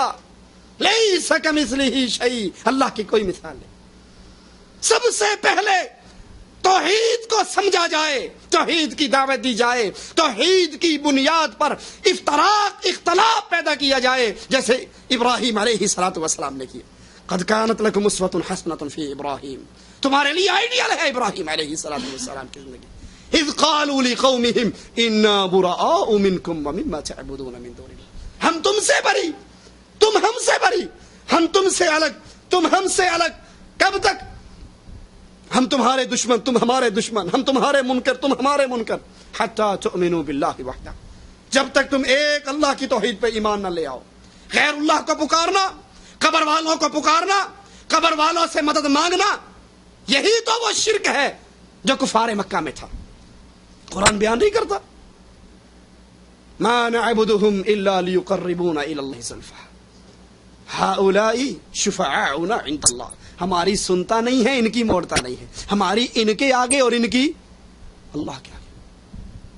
اور جن کو پکارا جاتا ہے، جو قبر میں دفن ہو چکے، جو مردے ہیں، ان کو پکارا جاتا ہے، قرآن کہتا ہے ان کے بارے میں اموات غیر احیاء وما یشعرون ایان یبعثون، یہ جو قبر میں دفن ہو چکے ہیں یہ مردے ہیں، یہ زندہ نہیں ہے، ان کو اپنے اٹھائے جانے کا بھی شعور نہیں ہے۔ سارا شرک کا دھندا اسی پہ چلتا ہے نا کہ یہ سارے زندہ ہیں، یہ سارے سب کچھ جانتے ہیں، یہ سارے سب کچھ مانتے ہیں۔ احمد رضا خبریلوی صاحب لکھتے ہیں ملفوظات میں، جب قبرستان پہ جاؤ کسی بزرگ کی قبر کی زیارت کے لیے تو پینتیوں سے ہو کر جاؤ، سرہانے سے نہ جاؤ تاکہ مردہ آنے والے کو آرام دیکھ سکے۔ اگر تم سرہانے سے جاؤ گے اس کو تکلیف ہوگی، مڑ کے نہ پڑے گا کون آیا ہے۔ ان کا دھندا ہی یہ ہے، قبر پہ چیڑا بیٹھی ہے، چیڑا بیٹھا ہے، مرید آیا، مرید نہیں آئی ہے۔ مولانا زکریا صاحب لکھتے ہیں کہ ہم کچھ لوگ قبر پہ ایک ولی کی قبر کی زیارت پہ گئے، اونٹ پہ سوار ہو گئے۔ ولی قبر والا جس کی بیوی بیوہ ہو گئی اور عدت گزرنے کے بعد ہو سکتا ہے اس نے نیا خصم کر لیا ہو، جس کے بچے یتیم ہو گئے، جس کا مکان بٹ گیا، جس کی دکان کا بٹوارا ہو گیا، وہ اونٹ والے کے خواب میں آیا کہ آپ میری قبر پہ آئے ہو، بھوکے جاؤ، مجھے اچھا نہیں لگتا، یہ اونٹ آپ مجھے بیچ دو، اس کے بدلے میں اصیل اونٹ گھر میں کھڑا ہے وہ لے لو۔ یہ قبر پہ آئے تھے یا کسی ہوٹل میں گئے تھے؟ قبر والا اٹھا، مولانا زکریا صاحب خود لفظ ہے ان کے کتاب کے، قبر والا اٹھا اور اس نے اونٹ کو ذبح کر دیا۔ جب یہ صبح اٹھے تو اونٹ ذبح ہو چکا تھا، انہوں نے گوشت بنایا، کھایا پیا، واپس جا رہے تھے، سامنے سے ایک نوجوان آ رہا تھا، تم میں فلاں ابن فلاں کون ہے؟ کہا میں ہوں۔ کہا میرے باپ کے ہاتھ، قبر والے کے ہاتھ کچھ بیچا تھا؟ کہا خواب میں اونٹ کا سودا ہوا تھا۔ کہا یہ اس کے بدلے میں اصیل اونٹ تو لے لے۔ یہی تو شرک کا دھندا ہے، صوفیوں کا بھی، بریلویوں کا بھی، شیعوں کا بھی، کہ قبر والے سارے زندہ ہیں، ان کو سارا پتا ہے، روٹی مانگو روٹی مل جاتی ہے، پیسے مانگو پیسہ مل جاتا ہے، اور ہاتھ ملانا ہو تو ہاتھ بھی قبر پھاڑ کے باہر نکال دیتے ہیں۔ اور اگر طاہر القادری صاحب ملاقات کے زیادہ شوقین ہو جائیں تو رسول اللہ اپنی قبر سے نکل کر خود کراچی کے ایئرپورٹ پہ آ کے طاہر القادری کا استقبال بھی کر لیتے ہیں۔ یہ رسائل و مسائل جلد سوم سید ابو العلا مودودی صاحب کی، اس کا صفحہ نمبر 260 ہے۔ 260 صفحے پر ان سے ایک شخص سوال کرتا ہے، کہا حضرت کسی بزرگ کی قبر پر جا کر اس طرح کہنا کہ اے ولی اللہ آپ ہمارے لیے اللہ سے دعا کریں، کیا یہ درست ہے؟ یاد رکھنا یہی وہ شرک تھا جو کفار مکہ میں تھا۔ ما نعبدہم الا لیقربونا الی اللہ زلفا، ہماری نہیں سنتا، ان کی نہیں موڑتا، ہماری ان کے آگے ان کی ہؤلاء شفعاؤنا عند اللہ، یہ ہمیں اللہ سے لے کر دیتے ہیں۔ لبیک اللہم لبیک، صحیح مسلم ان کا تلبیہ ہے، لبیک اللہم لبیک لبیک لا شریک لک لبیک الا شریکا لک تملکہ وما ملک، تیرا کوئی شریک نہیں اللہ، ہم حاضر ہیں، لیکن ہاں جو یہ لات منات یہ عزا یہ چھوٹے چھوٹے ہیں نا، یہ خود کسی چیز کے مالک نہیں، ان کا بھی مالک تو ہے، لیکن ان کو تو نے بہت کچھ عطا کیا ہے، یہ تجھ سے لے کر ہمیں دیتے ہیں، یہ بانٹتے ہیں۔ یہی شرک تھا کفار مکہ کا۔ اور یہی سید مودودی صاحب سے سوال کیا گیا تو انہوں نے کہا اس کی دو صورتیں ہیں۔ ایک صورت یہ ہے کہ وہ کسی قبر پر جائے اور چپ کے کہے اپنے دل ہی دل میں اے ولی اللہ یہ لے دے، اے ولی اللہ یہ کر دے، تو وہ پھر یہ شرک ہے، اور اس کا مطلب یہ ہے کہ وہ اللہ کی اور ان بزرگوں کی سماعت برابری سمجھتا ہے، کہ جیسے دل ہی دل میں اللہ بھی دل میں پکارو نا یا اللہ یا اللہ یا اللہ تو اللہ سن لیتا ہے، تو دل ہی دل میں یا علی کہو تو یہ سن لیتا ہے۔ کہا اگر اس کا مطلب ہے پھر وہ اللہ اور بزرگوں کو برابر سمجھتا ہے، یہ تو جائز نہیں۔ ہاں دوسری صورت یہ ہے کہ آپ زور سے ان ولی اللہ کی قبر پہ کھڑے ہو کر ان کو پکارو، تو اس صورت میں عقیدے میں کوئی خرابی واقع نہیں ہوگی، عقیدے کا بیڑا غرق ہو جائے گا۔ آپ کہتے ہیں عقیدے میں خرابی کوئی نہیں ہوگی، یہاں تو عقیدہ فوت ہو گیا جب آپ نے یہ اعتقاد رکھا کہ یہ قبر والے کچھ کر سکتے ہیں، یہ قبر والے کچھ لے سکتے ہیں، کچھ دے سکتے ہیں۔ قرآن کہتا ہے افرأیتم ما تدعون من دون اللہ ان ارادنی اللہ بضر هل هن کاشفات ضره او ارادنی برحمت هل هن ممسکات رحمتی قل حسبی اللہ علیہ یتوکل المتوکلون۔ تم جن کو پکارتے ہو یا بہاول حق بیڑا دھک، یا علی مشکل کشا کشتی پار لگا دے، یا غوث آدم 12 سال ہو گئے ڈوبے ہوئے آخر پار لگا دے، تم جن کو پکارتے ہو ان ارادنی اللہ بضر هل هن کاشفات ضره، اللہ کوئی مصیبت ڈالنا چاہے تو یہ ٹال سکتے ہیں، اور اللہ ٹالنا چاہے، اللہ رحمت کرنا چاہے تو کیا اللہ کی رحمت میں یہ رکاوٹ بن سکتے ہیں؟ قل حسبی اللہ، کہہ دو مجھے ایک اللہ کافی ہے۔ جن کو پکارتے ہو عباد امثالکم، یہ تو تم جیسے بندے ہیں، ان کے اختیار میں کیا ہے؟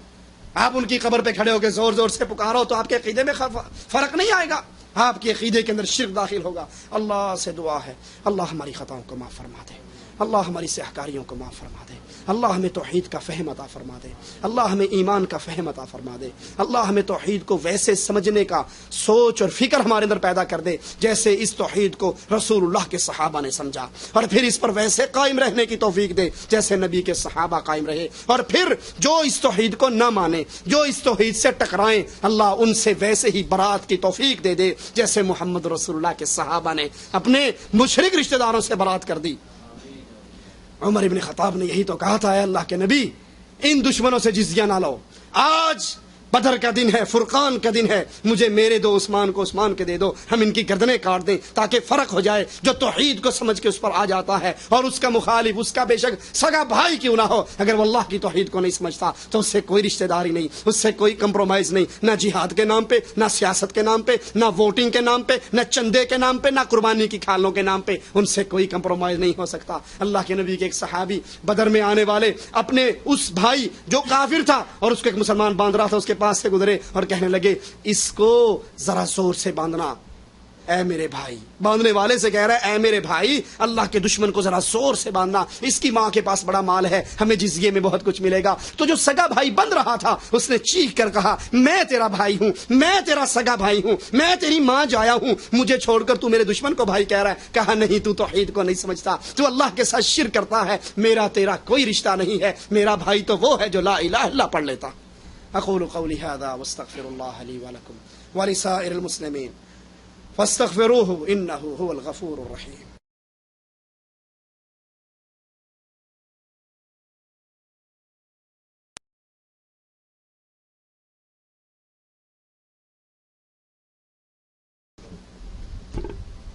عام آدمی اگر وہ اللہ کی صفات کا علم رکھتا ہے، اللہ کی توحید کو سمجھتا ہے، اس کے پاس اتنا علم ہے کہ تفہیم القرآن کے اندر جو غلطیاں ہیں اور وہ عقیدے کی غلطیاں ہیں، چھوٹی موٹی غلطیاں نہیں ہیں، اگر وہ بنیادی علم ہی نہیں رکھتا ہے اور وہ اس کو پڑھتا ہے تو یہ اس کی گمراہی کا ذریعہ بن جائے گا۔ اس لیے اس تفسیر کو پڑھا جائے جس میں غلطیاں نہ ہو، اور بنیادی طور پہ یاد کر لیجئے، ایک چیز کو آپ کو یاد کرواؤں گا، یہاں پر اختلاف رفع دین آمین فاتحہ کا اختلاف نہیں ہے، ہاتھ یہاں باندھنا یہاں باندھنے کے اختلاف نہیں ہے، یہ تو بنیادی عقیدے کا اختلاف ہے کہ سید مودودی صاحب کہتے ہیں انسان میں جتنی صفتیں ہیں وہ اللہ کی صفتوں کا عکس ہے، یہ تو عقیدے کا بگاڑ اور عقیدے کی بربادی ہے۔ اگر کسی کے پاس اتنا علم ہے کہ وہ اس گندگی کو الگ کر سکتا ہے پھر وہ شوق سے پڑھے، اس میں اچھی باتیں بھی ہیں، اس میں اچھی باتیں بھی ہیں، لیکن اگر کوئی اس بنیاد کو ہی نہیں سمجھتا، اس کو یہ تمیز ہی نہیں ہے کہ غلط کیا ہے ٹھیک کیا ہے، اور اس کو پڑھ کے وہ غلط کو ٹھیک سمجھ لے اور عقیدے کو برباد کر بیٹھے، جیسے اللہ کی صفات کا ذکر ہے، عرش کا ذکر ہے، عرش کا انکار کرتے ہیں اور مختلف صفات پر تعویل کرتے ہیں، تو اگر کسی کو یہ علم ہے تو وہ پڑھے، اور جس کو یہ علم نہیں وہ اس سے بچے۔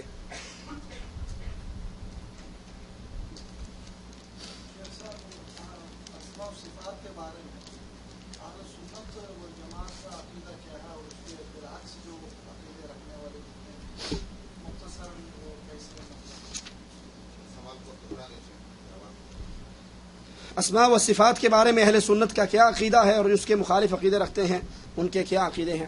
اہل سنت و جماعت کا عقیدہ یہ ہے کہ اللہ کی جتنی صفتوں کا ذکر قرآن میں آیا ہے یا رسول اللہ صلی اللہ علیہ وسلم کی احادیث مبارکہ میں آیا ہے، اہل سنت اس کو من و عین تسلیم کرتے ہیں، جیسے آ گیا ویسے ہی مانتے ہیں، اپنی طرف سے اس کی تعویل نہیں کرتے، اس کی تعطیل نہیں کرتے، انکار نہیں کرتے، اور اس کو اللہ کی صفات کو مخلوق کی صفات کے ساتھ تشبیہ نہیں دیتے، جیسے سید مودودی صاحب نے یہاں دی کہ بندے میں جو صفات ہیں یہ اللہ کی صفات کا عکس ہے، یہ تشبیہ ہے، یہ حرام ہے۔ اللہ اپنے عرش پر ہے، کیسے ہے؟ جیسے اللہ کی شان کو لائق ہے۔ قرآن میں آ گیا اللہ کے عرش کا ذکر، تجری باعیننا، مختلف صفات کا ذکر آتا ہے، حدیث میں آتا ہے ہاتھ کا ذکر ہے، قدم کا ذکر ہے۔ اب جیسے ہے ہم ویسے مانتے ہیں۔ اللہ ہر رات آسمان دنیا پر نزول کرتا ہے، کیسے کرتا ہے؟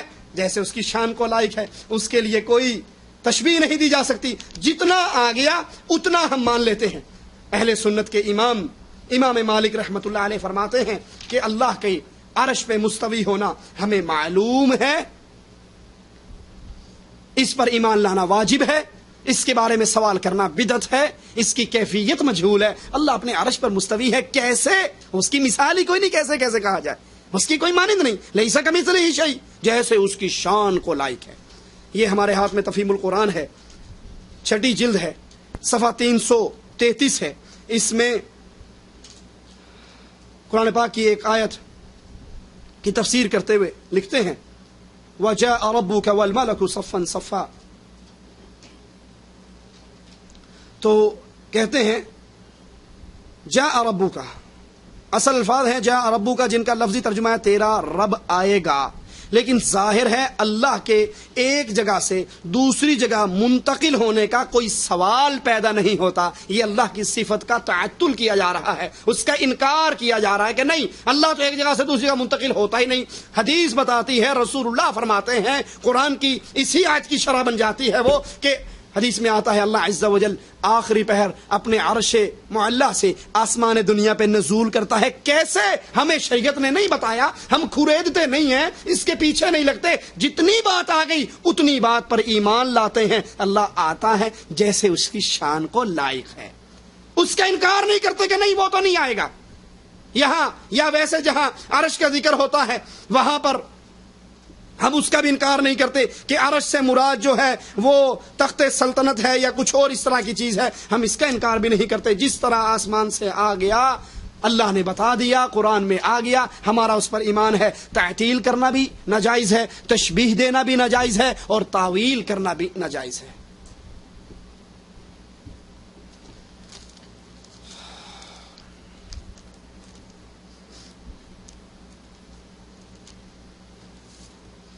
یہ ایک سوال ہے، سید مودودی صاحب کی کتاب یہ ہمارے ہاتھ میں ہے، خلافت و ملوکیت، اس کے بارے میں کہ اس میں انہوں نے حضرت عثمان، حضرت معاویہ اور حضرت علی رضوان اللہ علیہ مجمعین کی بارے میں، ان کی حکومت اور ان کے جو اختلافات ہوئے ان کے بارے میں ذکر کیا ہے، بحث کی ہے۔ سب سے پہلے یہ کہ اللہ کے نبی کے صحابہ سارے کے سارے جنتی ہیں، سارے کے سارے عدول ہیں۔ میں اور آپ اس لائق نہیں کہ ہم کھڑے ہو کر ان پر کلام کریں، ان کے کیڑے نکالیں، اور ان کے جتنے واقعات موجود ہیں وہ تاریخ کی کتابوں میں ہیں۔ قرآن اور حدیث کا تو اللہ نے ذمہ لیا ہے، اس کی حفاظت کی ہے، لیکن تاریخ یہ تو بہت بعد میں لکھی گئی۔ سید مودودی صاحب خود کہتے ہیں کہ اگر تم تاریخ کے واقعات کو حدیث کی طرح ٹٹولنا چاہو گے، حدیث کی طرح چیک کرنا چاہو گے، اس پر بھی ائمہ حدیث کے ان اصول و قواعد کو لاگو کرو گے تو 90% تاریخ برباد ہو جائے گی، تاریخ بچے گی نہیں۔ ٹھیک ہے، لہذا اس پہ اگر تم کہو کہ جو آپ نے یہ تاریخ کی روایت سنائی ہے اس کا راوی جو ہے جس سے بیان کر رہا ہے اس کے مرنے کے بعد پیدا ہوا، تو اس پر وہ حدیث کے قوانین کو لاگو نہیں کیا جائے گا۔ ہم کہتے ہیں ایک طرف آپ کو دکھ ہے کہ 90% تاریخ برباد ہو رہی ہے، اور ہمیں دکھ ہے کہ محمد صلی اللہ علیہ وسلم کے صحابہ کی توہین ہو رہی ہے۔ آپ کو تاریخ کا غم ہے، ہمیں نبی صلی اللہ علیہ وسلم کی صحابہ کی توہین کا غم ہے۔ اور جو قصے اس تاریخ کے حوالے سے، چونکہ تاریخ اس میں شیعوں کا بہت بڑا ہاتھ ہے، بہت بات میں لکھی ہوئی ہے، اس میں حضرت علی، حضرت معاویہ کی توہین، حضرت عثمان کی توہین اتنی ہے کہ یہ پورا صفحہ میں نے بھرا ہوا ہے پڑھ پڑھ کے۔ اگر اسی کو سنانا شروع کر دوں تو یہاں پر شاید رات گزر جائے۔ کہتے ہیں حضرت معاویہ کے دور میں صفحہ 164 ہے، میں 1-2 حوالہ آپ کو دے دوں۔ صفحہ 164 پہ لکھتے ہیں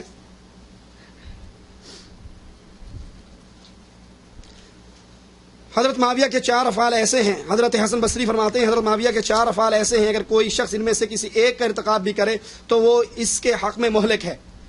ایک یہ ان کا اس امت پر تلوار سونت لینا کہ انہوں نے امت کے سروں پہ تلوار ڈال لی اور مشورے کے بغیر حکومت پہ قبضہ کیا، یہ کسی کے اندر ایک بھی ہو تو وہ اس کی بربادی کے لیے کافی ہے۔ اب کیا خیال ہے معاویہ کے اندر وہ 4 گناہ منوا رہے ہو تو نعوذ باللہ پھر اس کی ذات کیا ہوگی؟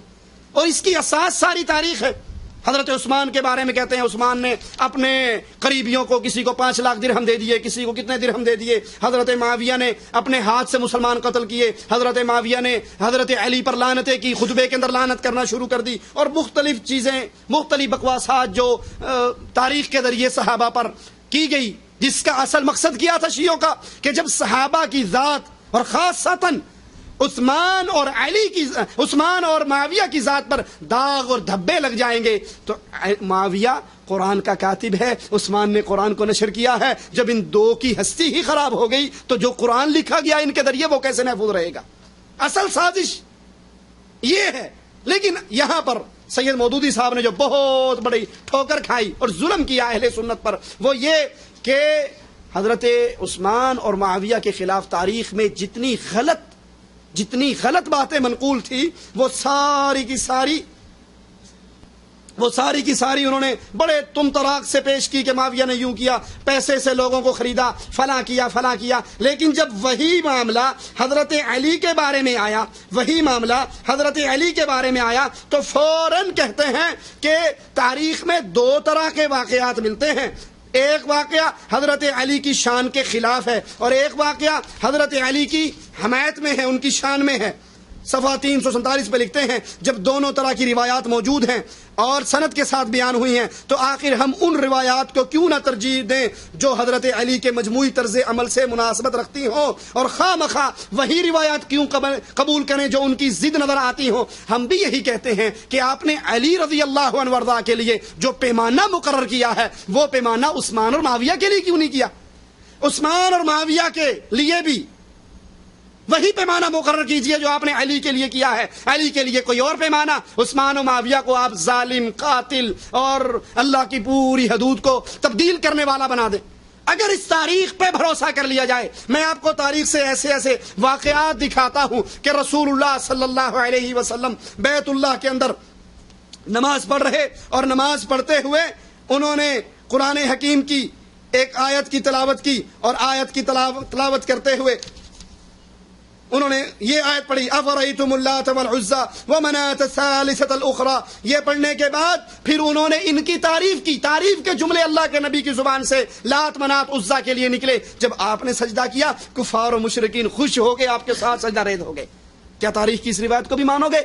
تاریخ میں تو یہ بھی ہے کہ رسول اللہ صلی اللہ علیہ وسلم حضرت زید کے گھر میں گئے اور زید کی بیوی نعوذ باللہ ثم نعوذ باللہ نعوذ باللہ ثم نعوذ باللہ، نقل کفر نباشد، صرف تاریخ کا منہ دکھانے کے لیے اس ظلم کو نقل کر رہا ہوں کہ زید کی بیوی مختصر ترین لباس میں آپ کے سامنے آ گئی، بہت مختصر لباس، ابھی وہ پردہ نہیں کر سکی تھی، آپ داخل ہوئے اور آپ کے سامنے آ گئی اور آپ اس کو دیکھ کر واپس آ گئے۔ حضرت زید آپ کے پاس آئے اور آ کر کہنے لگے یا رسول اللہ صلی اللہ علیہ وسلم آپ میرے گھر میں آئے، مجھے پتہ لگا، میری بیوی نے بتایا اور میری بیوی مختصر لباس میں آپ کے سامنے آ گئی، ہو سکتا ہے وہ آپ کو اچھی لگی ہو، آپ کو بھا گئی ہو، میں اس کو طلاق دیتا ہوں، آپ اس سے نکاح کر لیجئے۔ اس ظلم کو بھی تسلیم کرو گے؟ یہ بھی تاریخ میں ہے۔ آپ کو یہ غم ہے تاریخ برباد ہو رہی؟ تاریخ نے تو آپ کے نبی صلی اللہ علیہ وسلم پر اتنا بڑا بہتان باندھ دیا، صرف تاریخ نے نہیں باندھا۔ علی حجویری کی کتاب کشف المحجوب، اس کے اندر بھی یہی قصہ موجود ہے کہ حضرت رسول صلی اللہ علیہ وسلم زید کے گھر گئے اور ان کی نظر زید کی جوروں پر پڑ گئی، جو آپ کو بھائی آپ حالت سکر میں تھے، وہ زید کے لیے حرام ہوگی، آپ کے لیے حلال ہوگی۔ اس بکواس کو بھی تسلیم کرو گے؟ تو جو سید مودودی صاحب نے معیار مقرر کیا علی کے لیے، وہی معیار عثمان اور معاویہ کے لیے کیوں نہیں کیا؟ کیا یہ شیعوں کو راضی کرنے کے لیے خلافت و ملوکیت تو نہیں لکھی کہ جو بکواس شیعہ کرتے ہیں صحابہ کے خلاف وہی ساری اٹھا کر ایک کتاب کے اندر پیش کر دی؟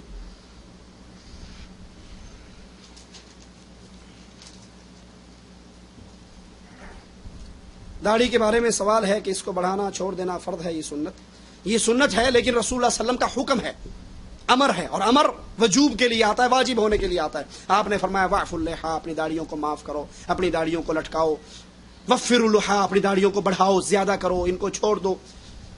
اور اس پر بھی مودودی صاحب نے رسائل و مسائل ہمارے پاس پڑھی ہے، بڑی عجیب باتیں لکھی ہیں کہ داڑھی بڑھانا اور لمبی لمبی داڑھیاں رکھنا اور اس پر زور دینا، یہ نہ صرف یہ کہ عادت رسول کو سنت رسول بنانا ہے، بلکہ اسلام میں بہت بڑی تحریف اور بدعت ہے۔ نعوذ باللہ ثم نعوذ باللہ۔ سید مودودی صاحب کیا منکرین حدیث میں تھے یا منکرین حدیث کے لیے دروازے کھولنے والے تھے؟ منکرین حدیث میں سے نہیں تھے. انہوں نے منکرین حدیث کا رد لکھا، لیکن ساتھ ساتھ منکرین حدیث کے لیے وہ چور دروازے کھولے کہ منکرین حدیث نے بھرپور طریقے سے امت کے مسلمانوں پر حملہ کیا. اور کئی جگہ پہ وہ لکھتے ہیں کہ یہ جو حدیث کا مجموعہ ہم تک پہنچا ہے یہ کیا ہے؟ زیادہ سے زیادہ انسانوں سے انسانوں تک پہنچنے والا ایک علم ہی ہے نا. یہ رسائل و مسائل حصہ اول ہمارے پاس ہے. اور کہتے ہیں جو سند جس سے حدیث پہچانی جاتی ہے کوئی واحد ذریعہ نہیں ہے حدیث کو پہچاننے کا، اور بڑے ذریعے ہیں. کچھ حدیثوں کو محدثین ضعیف کہہ دیتے ہیں لیکن اصل میں وہ صحیح ہوتی ہیں، کچھ حدیثوں کو محدثین صحیح کہہ دیتے ہیں اصل میں وہ ضعیف ہوتی ہیں. اگر یہ دروازہ کھولو گے تو قرآن بھی نہیں بچے گا. قرآن کو کس نے لکھا؟ اگر حدیث اس لیے کنڈم کر دیتے ہو کہ انسانوں سے انسانوں تک پہنچنے والے مجموعے کا نام ہے تو قرآن کو کس نے لکھا؟ انسانوں نے حفظ کیا، انسانوں نے لکھا. پھر شیعوں کی بات مان لیجئے کہ انہوں نے کہا اصل قرآن کی 17,000 آیات ہیں اور ابو بکر عمر عثمان نے مل کر 2/3 قرآن نکال دیا. جو حدیث سند سے ثابت ہے محدثین کے اصول کے مطابق وہ تسلیم کی جائے گی. اسی طرح بخاری پر ان کے بڑے اعتراضات ہیں. وہ بخاری جس کو امت نے اجماع کے ساتھ یہ مقام دیا ہے کہ قرآن کے بعد صحیح ترین کتاب ہے، کہتے ہیں کوئی شریف النفس بندہ یہ نہیں کہہ سکتا کہ بخاری میں جتنی حدیثیں ہیں ساری ٹھیک ہیں.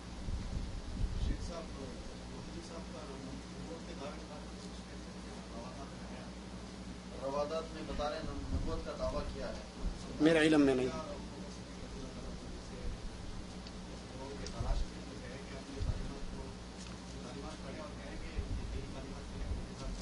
میرے علم میں نہیں.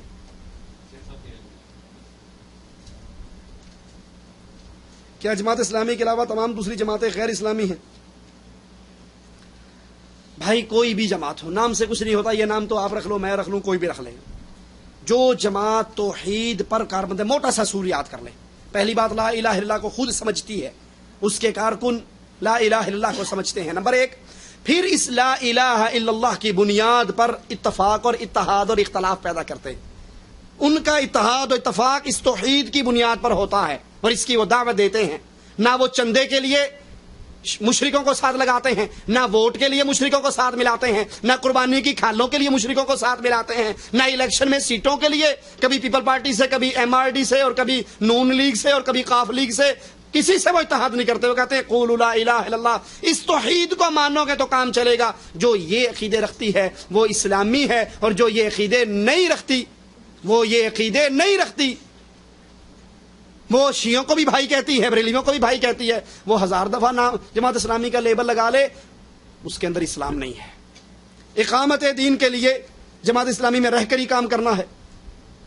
بالکل نہیں. جب ان کی یہ باتیں اور یہ عقیدے دو ٹوک واضح ہو گئے کہ وہ شیعوں کو ان کے عقیدے اور مسلک پر باقی رکھتے ہوئے، یہ لفظ قابل غور ہے کہ شیعہ اپنے مسلک اور عقیدے پر باقی رہے اور پھر جماعت اسلامی میں آ جائے، یہ لا الہ الا اللہ کے تقاضے کے خلاف ہے. اہل توحید ایسی جماعت میں کبھی اکٹھے نہیں ہو سکتے جہاں پر اہل شرک اور اہل کفر بھی موجود ہوں. اہل توحید تو جہاں بھی ہوں گے صرف ان لوگوں کے ساتھ اکٹھے ہوں گے جو خالص لا الہ الا اللہ کے اقرار کریں گے اور اس لا الہ الا اللہ کی بنیاد پر محبت اور دشمنی کریں گے. وہ دشمنی باپ سے ہو یا قوم اور قبیلے سے.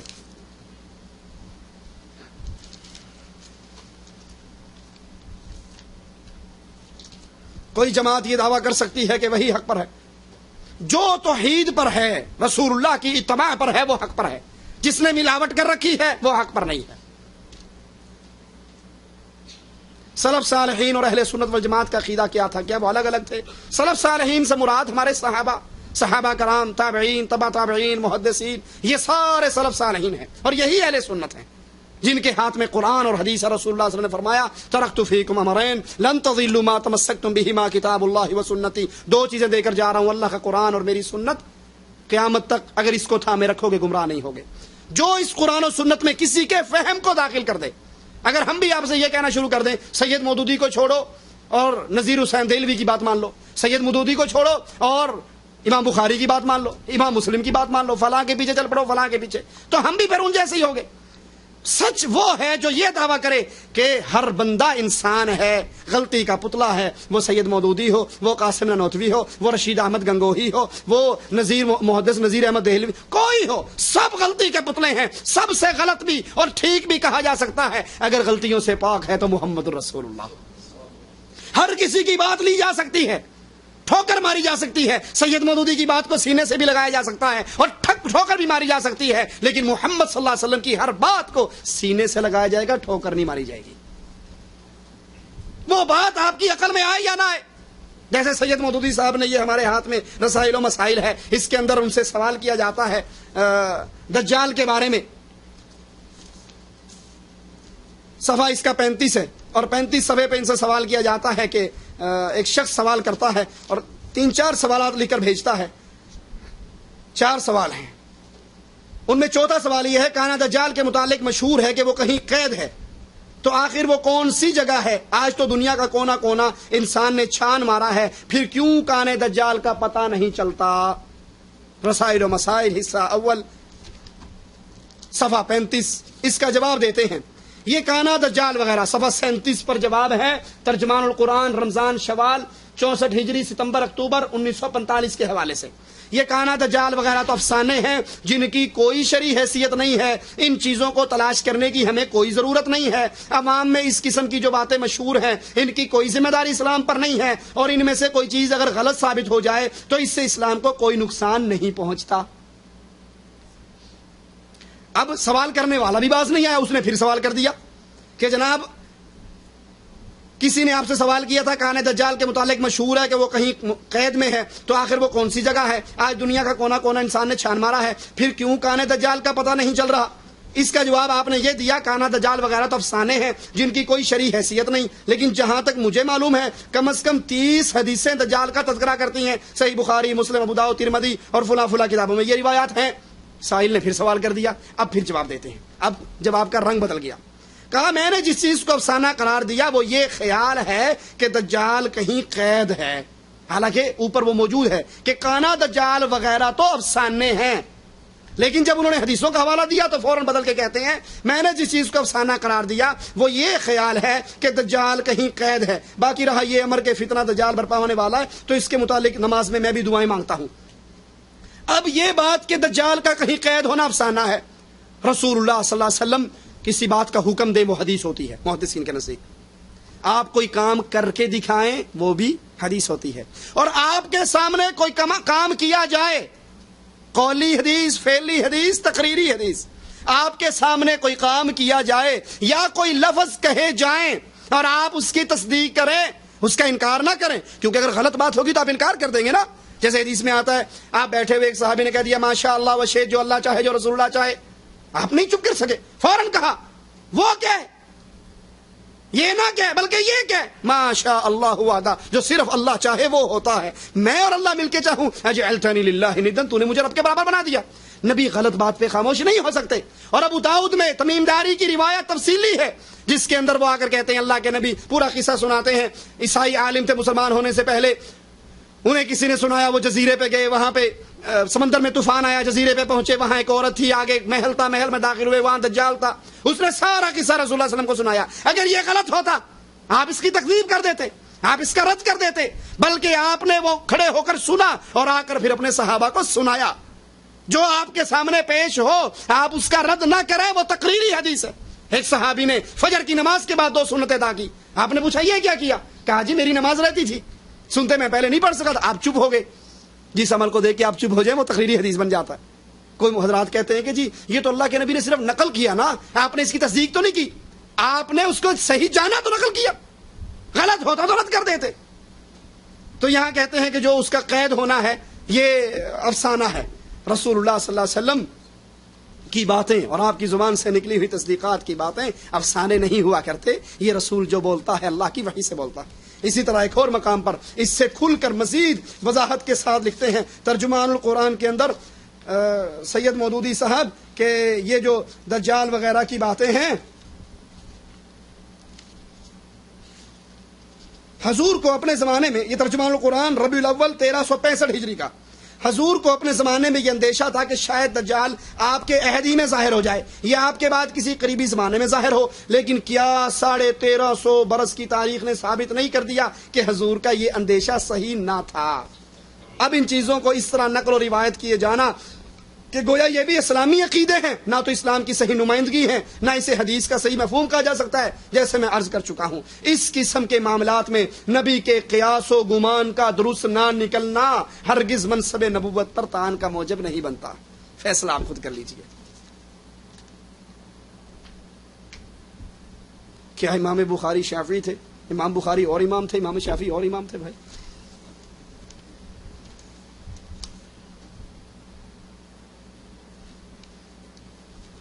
بعض حالات میں حرام بھی حلال ہو جاتا ہے، جیسے مجبوری کے حالات میں خنزیر حرام، تو کیا ایسے حالات میں موتا بھی حلال ہو سکتا ہے؟ خنزیر اللہ نے حرام کیا اور خود ہی اس کی اجازت بھی دی۔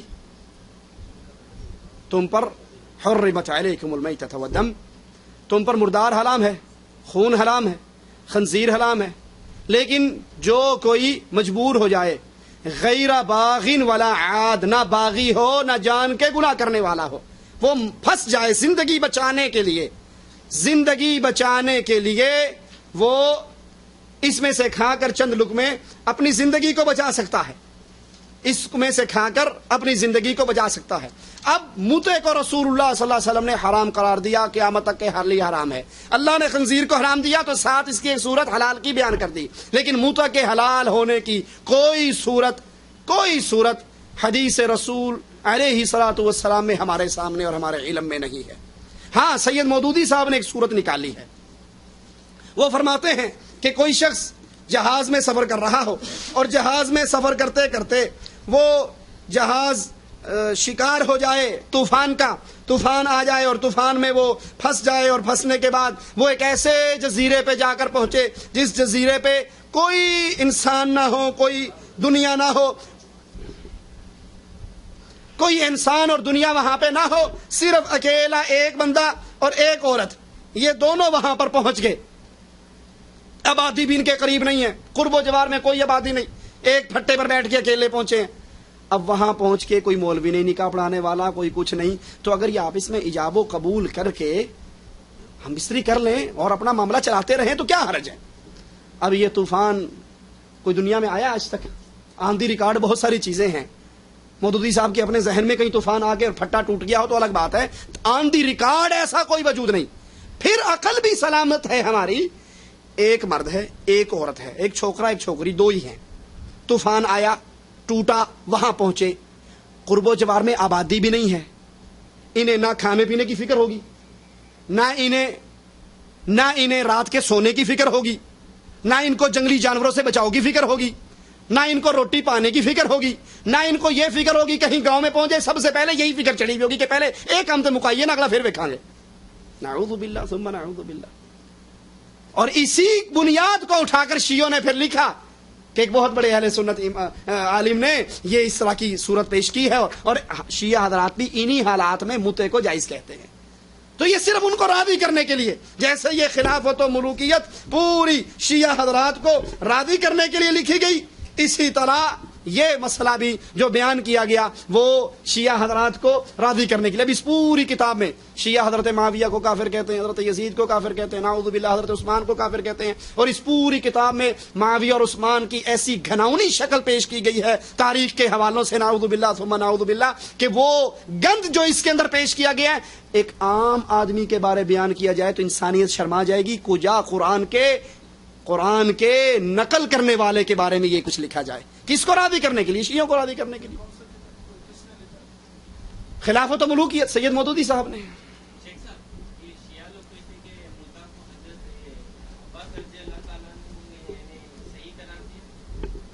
رسول اللہ صلی اللہ علیہ وسلم کی صحیح حدیث ہے، خیبر کے موقع پر گھریلو گدے بھی حرام ہوئے اور متا بھی حرام ہوا۔ اب اگر کسی کے پاس حدیث نہیں پہنچی، وہ بے علمی کے اندر کوئی فتویٰ دیتا ہے تو ہمارے لیے حجت نہیں۔ جب ہمیں رسول اللہ صلی اللہ علیہ وسلم کی بات پہنچ گئی، دیٹس آل۔ آپ کی حدیث آنے کے بعد کسی کا قول ہمارے لیے حجت ہے۔ اچھا شیخ صاحب، سوال یہ ہے تو آج کل جماعت اسلام پانی کی جہاں بھی ہے وہ بھی اسی منہج پر کام کر رہی ہے، یا کوئی توحید کے لیے، یا کیا اس میں ہم لوگ کام کر سکتے ہیں؟ بھائی توحید پر کہاں کام کر رہی ہے؟ کبھی وہ قبروں کی چادریں چڑھاتی ہیں، کبھی وہ علی حجویری کے دربار پہ پہنچ جاتی ہیں، ٹھیک ہے، قاضی حسین صاحب کی صدارت کے اندر پاکستان سے جلوس نکلتا ہے، ٹھیک ہے، کبھی وہ بریلویوں کو ساتھ ملا لیتی ہیں، کبھی وہ شیعوں کو گلے لگا لیتی ہیں۔ اب جو پاکستان کے اندر یہ سارے مولوی اکٹھے ہوئے ہیں، ٹھیک ہے، تنظیم بنی ہے، اس کے اندر ساجد نقوی، قاضی حسین صاحب صدر ہیں، ساجد نقوی نائب صدر ہیں، متحدہ مجلس عمل جو بنی ہے، قاضی صاحب صدر ہیں، پہلے نورانی صدر تھا، قاضی صاحب صدر ہیں، ساجد نقوی نائب صدر ہے۔ ساجد نقوی شیعوں کا جو سب سے بڑا لیڈر ہے پاکستان کا۔ تو اسلام کی جب بات ہوگی تو وہاں تو اہل شرک اور کفر کو نکال دیا جائے گا۔ جہاں پر اہل شرک اور کفر آپ کے ہاتھوں میں ہاتھ ڈال کر کھڑے ہیں تو آپ کون سا اسلام لانا چاہتے ہو؟ اور وہ تو لکھ دیا مودودی صاحب نے، اسی مکاتب کے اندر لکھتے ہیں کہ اگر میں ایران میں ہوتا تو پھر میں وہاں پر یہ مانتا کہ ایران کا قانون جو ہے وہ فقہ جعفری بننا چاہیے، جو کفر کا پلندہ ہے، کیونکہ وہاں کی جمہوریت کے حوالے سے وہاں پر جو چیز غالب ہے، جن کی اکثریت ہے، وہ سارے یہی ہیں۔ میں وہاں پر کبھی بھی اگر میں ایران کا باشندہ ہوتا تو ہرگز یہ مطالبہ نہ کرتا کہ یہاں ملک کا پبلک لا جعفری فقہ پر مبنی نہ ہو، یہ کبھی میں مطالبہ نہ کرتا۔ مکاتب سید ابو الاعلی مودودی حصہ دوم، میں یہی مطالبہ کرتا کہ ایران میں جب ہوتا تو پبلک لا فقہ جعفری بنتا، بلکہ صرف یہ کہتا کہ میرا پرسنل لا میرے لیے محفوظ رہنا چاہیے۔ جب آپ جمہوریت کے ذریعے ان کو یہ حق دے رہے ہو کہ ان کا لا بنے، ان کے لا میں تو علی سے مدد مانگنا جائز ہے، ان کے لا میں علی رضی اللہ عنہ وہ رب کی صفات پر، وہ ایک ذاکر کہتا ہے توبہ توبہ توبہ علی نو خدا اکھنےہا، نہ خدا تو جدا اکھنےہا، نہ ہم علی کو خدا مانتے ہیں نہ خدا سے جدا مانتے ہیں، اسی لیے تو وہ کہتے ہیں یا علی مدد۔ علی دم دم کے اندر نہیں سنا آپ نے؟ قوالی ہے انڈیا پاکستان کے درباروں میں چلتی ہے، علی دم دم کے اندر دھما دھم مست کے اندر علی کا پہلا نمبر، اوتھے تیرا حج ہوئے جتھے علی جمیا، ٹھیک ہے۔ اب ان کی عقیدے میں علی ہر دم میں ہے، دم کسے کہتے ہیں؟ روح کو، دم کسے کہتے ہیں؟ زی روح کو، کہتے ہیں ہر روح میں علی حلول کر چکا ہے۔ صوفی کہتے ہیں اللہ دم دم کے اندر دھما دم مست کے اندر، کہ ہر روح میں اللہ ہے، نہ اللہ ہر روح میں ہے نہ علی ہر روح میں ہے، اللہ اپنے عرش پہ ہے اور علی اللہ کی جنتوں میں ہے، برزخ کی زندگی میں ہے۔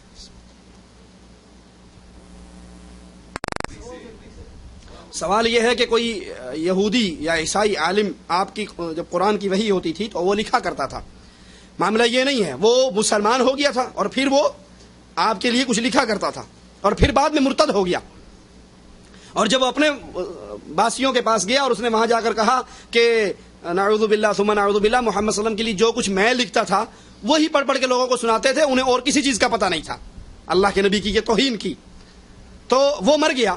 مرنے کے بعد ان کے عیسائیوں نے اسے دفن کر دیا، جب دفن کیا وہ دفن کر کے واپس لوٹے، صبح آئے تو اس کی لاش باہر پڑی تھی، اس کی لاش باہر پڑی تھی۔ انہوں نے کہا یہ ضرور محمد صلی اللہ علیہ وسلم اور اس کے ساتھیوں کا کام ہے، چونکہ یہ مسلمان سے مرتد ہوا ہے نا، اس نے اس کی بے حرمتی کی ہے۔ انہوں نے اور گہرا کھڈا مار کے اس میں دفن کر دیا، اگلے دن آئے تو پھر لاش باہر پڑی تھی، انہوں نے پھر مزید گہری قبر جتنی کھود سکے کھود دی، اگلے دن آئے تو زمین نے اس گستاخ رسول کو قبول نہیں کیا اور باہر پھینک دیا۔ تو جب مسلمان کمزور ہوتے ہیں اللہ اپنے نبی کے گستاخوں سے خود بدلہ لے لیتا ہے، وہ باہر پڑا رہا اور جانور اس کو چیر پھاڑ کے کھا گئے۔ مودودی صاحب عالم تھے، محدث تھے، مفسر تھے، آخر کیا تھے جو اس طرح بے لاگ تبصرے اپنی کتاب میں کرتے رہے؟ مودودی صاحب ایک عالم تھے اور انسان ہونے کے ناطے انسان سے غلطیاں بھی ہوتی ہیں، ٹھیک کام بھی کرتا ہے۔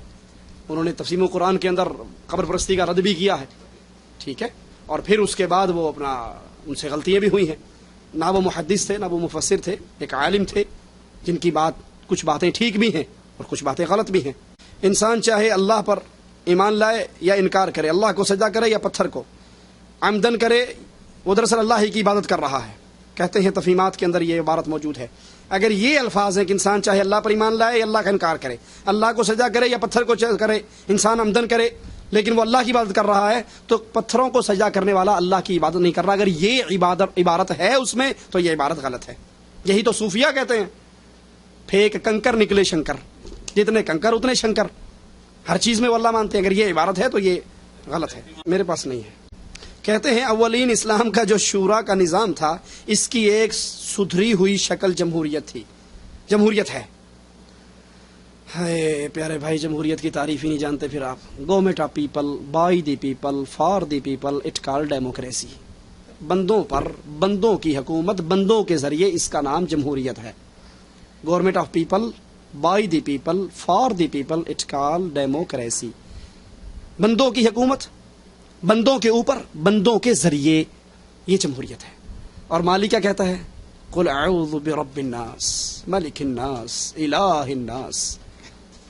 اللہ الہ ہے، بادشاہ ہے، شہنشاہ ہے، مالک ہے، رب ہے.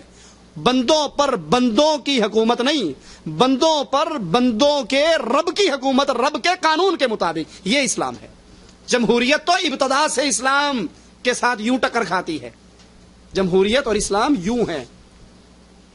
اسلام کہتا ہے ان الحکم الا للہ، حکومت صرف حکم کس کا ہے؟ اللہ کا ہے. اور جمہوریت کیا کہتی ہے؟ عوام طاقت کا سرچشمہ ہے. اللہ کہتا ہے حکم میرا چلے گا. جمہوریت کہتی ہے جو عوام چاہے گی. عوام چاہے ہم جنس پرستی تو لواطت بھی جائز ہو جائے گی. عوام چاہے سود تو سود بھی جائز ہو جائے گا. جو عوام چاہے گی وہ ہو جائے گا. اچھا اس کو بھی نہ مانو، لا الہ الا اللہ. پھر ایک چھوٹی سی بات سمجھ لو، قرآن حکیم کی اس آیت پہ غور کرنا. وَلَوْ تَقَوَّلَ عَلَيْنَا بَعْدَ الْأَقَاوِيلِ لَأَخَذْنَا مِنْهُ بِالْيَمِينِ ثُمَّ لَقَطَعْنَا مِنْهُ الْوَتِينَ فَمَا مِنْكُمْ مِنْ أَحَدٍ عَنْهُ حَاجِزِينَ. اگر میرے نبی محمد صلی اللہ علیہ وسلم اپنی مرضی سے، میری مرضی کے خلاف اپنی طرف سے کسی بات کا اضافہ دین میں کر دیں، میں دائیں ہاتھ سے پکڑ لوں، شہرگ کاٹ دوں، تم میں سے کوئی چھڑا. اس دین کے اندر نبی اپنی مرضی نہیں چلا سکتا تو پارلیمنٹ کی 2/3 اکثریت جو مرضی منظور کر لے. اور ایک بات اللہ سے ڈر کر کہتا ہوں، دکھ اور درد سے کہتا ہوں، کسی کو جلانے کے لیے نہیں. کسی میں یہ طاقت ہے کہ وہ اللہ کے اتارے ہوئے قانون کو کینسل کر سکے، پاس اور فیل کر سکے؟ کسی میں طاقت ہے؟ رسول اللہ صلی اللہ علیہ وسلم نے صرف اتنا ہی کہا تھا نا کہ آئندہ شہد نہیں کھاؤں گا. یہ کہا تھا حرام ہے شہد تم نہ کھانا، یہ کہا تھا. صرف اپنے بارے میں کہا تھا کہ آئندہ نہیں کھاؤں گا. ٹھیک ہے اگر تمہیں سمیل آتی ہے تو آپ نے قرآن پاک کی آیات اتر آئی، یا ایھا النبی لم تحرم ما احل اللہ لک. رب حلال کرتا ہے، تو حرام کرنے والا کون ہوتا ہے؟ نبی کو اپنی ذات پر بھی کسی چیز کے حرام کرنے کی اتھارٹی ہے؟ نہیں ہے. اچھا جماعت اسلامی والوں بھائی نے سرحد کے اندر، صوبہ سرحد میں ان کی اکثریت ہے، متحدہ مجلس عمل کی، جس میں شیعہ بھی ہیں، بریلوی بھی ہیں، دیوبندی بھی ہیں، صوفی بھی ہیں، جماعت اسلامی والے بھی ہیں، اور کچھ بے علم اہل حدیث بھی اپنے آپ کو کچھ سمجھتے ہوئے بیچ میں شامل ہو جاتے ہیں. سوچئے انہوں نے وہاں پر شریعت بل کے طور پہ ایک قانون پیش کیا. اس کے اندر کیا تھا کیا نہیں تھا اس کو ایک سائڈ پہ رکھیں، وہ شریعت تھی یا نہیں تھی یہ الگ بحث ہے. اس کے پیش کرنے کا ڈھنگ کیا ہے؟ یہ اسمبلی ہے نا، اسمبلی کے ایک ایک بندے کے پاس گیا، جی ہم نے یہ قرآن کی آیات لکھی ہیں، یہ قانون ہوگا، قرآن ایسے نافذ ہوگا، پلیز آپ اس پہ سائن کر دیجئے، پلیز آپ اس پہ سائن کر دیجئے، پلیز آپ اس پہ سائن کر دیجئے. ہم چاہتے ہیں یہ قرآن، وہ شریعت بل قرآن تھا یا نہیں تھا یہ بحث نہیں، مان لیتے ہیں کہ وہ قرآن ہی تھا جو انہوں نے بل صوبہ سرحد کی اسمبلی میں پیش کیا اور پاس کروایا. ہم اس قرآن کو اپنے ملک میں نافذ کرنا چاہتے ہیں. اب صوبہ سرحد کی اکثریت نے، M N A M P As نے اس پہ سائن کر دیے. اکثریت نے سائن کیے تو وہ صوبہ سرحد کی اسمبلی میں پاس ہوا نا، اور اگر اکثریت اس پہ سائن نہ کرتی تو وہ فیل ہو جاتا. اللہ کے لیے خود عقل کو استعمال کیجیے اور سوچئے، اگر صوبہ سرحد کی اکثریت اسمبلی کی اس بل پہ سائن نہ کرتی تو وہ فیل ہو جاتا. جس کی قلم میں اتنی طاقت ہے کہ وہ چاہے قرآن کو پاس کر دے چاہے فیل کر دے، یہ قلم مسلمان کی ہے یا کافر کی؟ قرآن میں تو ایک حرف کو اللہ کے نبی اپنے لیے شہد کو حرام نہیں کر سکے، حرام نہیں کیا، صرف یہ کہا تھا آئندہ نہیں کھاؤں گا، حرام تو نہیں کیا. اور اللہ نے یہ بھی برداشت نہیں کیا، نبی کو یہ اجازت نہیں. اور جس اسمبلی کے ممبروں کو یہ اجازت ہو کہ آپ چاہو تو اس شریعت بل کو پاس کر دو اور چاہے فیل کر دو، یہ اسمبلی کفار کی اسمبلی ہے، مسلمانوں کی اسمبلی نہیں ہے. مسلمان حکومت اللہ کے اتارے ہوئے قانون کو صرف نافذ کیا کرتی ہے، وہ قانون سازی نہیں کیا کرتی. قانون ساز کون ہے؟ اللہ ہے. سب کوئی ایسی وجہ ہو سکتی جس میں 2 بہنیں حلال ہو سکتی، 2 بہنوں سے شادی کی جا سکتی، سگی بہنوں کی؟ رسول اللہ صلی اللہ علیہ وسلم نے منع فرمایا، کہا جو پہلے ہو چکا سو ہو چکا، اب 2 سگی بہنوں کو جمع نہیں کیا جا سکتا. اگر وہ 2 بہنیں جڑوا ہوں اور شیخ پورے سے شاید تعلق ہو، ہمارے علم میں نہیں. کیا؟ ہاں ممانت کا حکم ہے. کیا جمہوریت اسلامی بھی ہو سکتی ہے؟ آپ مرینڈا کی بوتل لے لیں، اس کے اندر شراب بھر لیں، اوپر کاک لگا لیں کہ یہ مرینڈا ہے، تو وہ شراب مرینڈا بن جائے گی؟ شراب اندر بھر لیں، اوپر لیبل لگا لیں اسلامی شراب، اسلامی شراب ہو سکتی ہے؟ شراب تو شراب ہے، جمہوریت تو کفر ہے، یہ اسلامی کیسے بن سکتی ہے؟ جس کے اندر ابتدا ہی یہ ہے کہ انسانوں کی 2/3 اکثریت جو چاہے پاس کر دے، وہ اسلام نہیں بن سکتی۔ واللہ اعلم۔ یہاں پر کچھ لوگ جمع ہو کر درس قرآن کرتے ہیں، جبکہ یہاں علماء کثرت سے موجود ہیں، کہ ایسی مجلسوں میں جا کر اگر بیان کرنے والا اہل علم نہیں ہے، قرآن و حدیث کا عالم نہیں ہے، تو وہاں سے بچنا چاہیے۔ آپ کو نہیں پتا کہ وہ کیا بیان کر رہا ہے اور کہاں سے بیان کر رہا ہے۔ جی بھائی،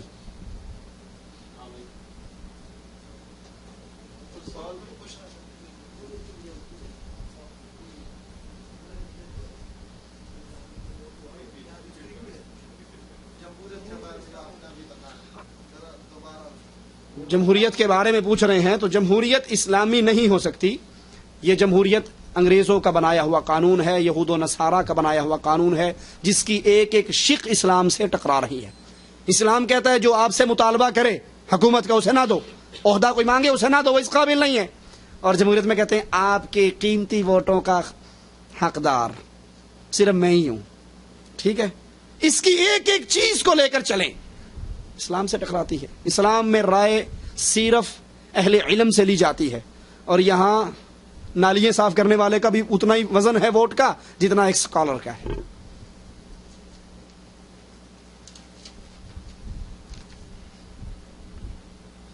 کیا ہندوستان میں مسلمان ووٹ ڈال سکتا ہے؟ ہندوستان کے حالات کو آپ بہتر جانتے ہیں، وہاں کے علماء سے پوچھیے۔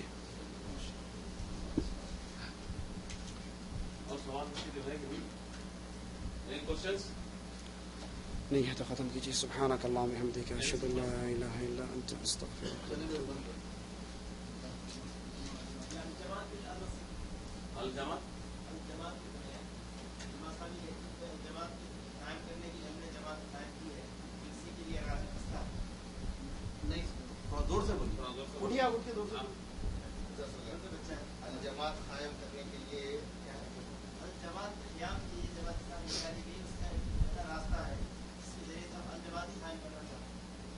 الجماعت قائم کرنے کے لیے حکومت کے قیام کے لیے الجماعت سے مراد تو وہی ہے نا کہ اسلامی حکومت ہو۔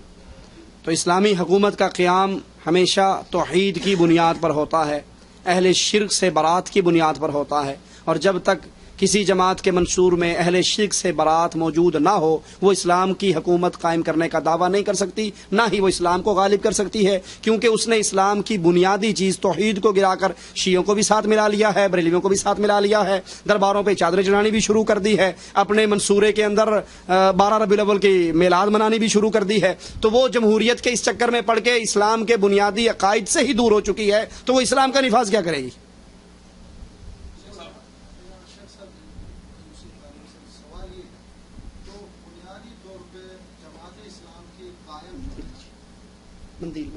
جی جی، وہ حکومت ان کا یعنی حکومت قائم کرنا ان کا منشور ہے ابھی تک۔ ہاں جی، ابھی تک اسی پہ قائم ہے کہ ہم نے اسلام اور صحابہ وہ کس پر یعنی وہ لا الہ الا اللہ کی دعوت پر تھے کہ آپ لا الہ الا اللہ کی دعوت دیجئے۔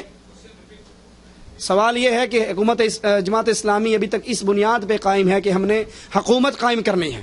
ٹھیک ہے، یہ دعوت جز کی دعوت ہے، اصل دعوت کیا ہے کہ آپ نے توحید کو سمجھنا ہے اور توحید کو سمجھانا ہے، توحید سمجھنی ہے اور توحید سمجھانی ہے۔ رسول اللہ صلی اللہ علیہ وسلم نے توحید سمجھی، صحابہ کو سمجھائی، 13 سال تک اس پہ قائم رہے، اس کے اندر کوئی تزلزل نہیں آیا۔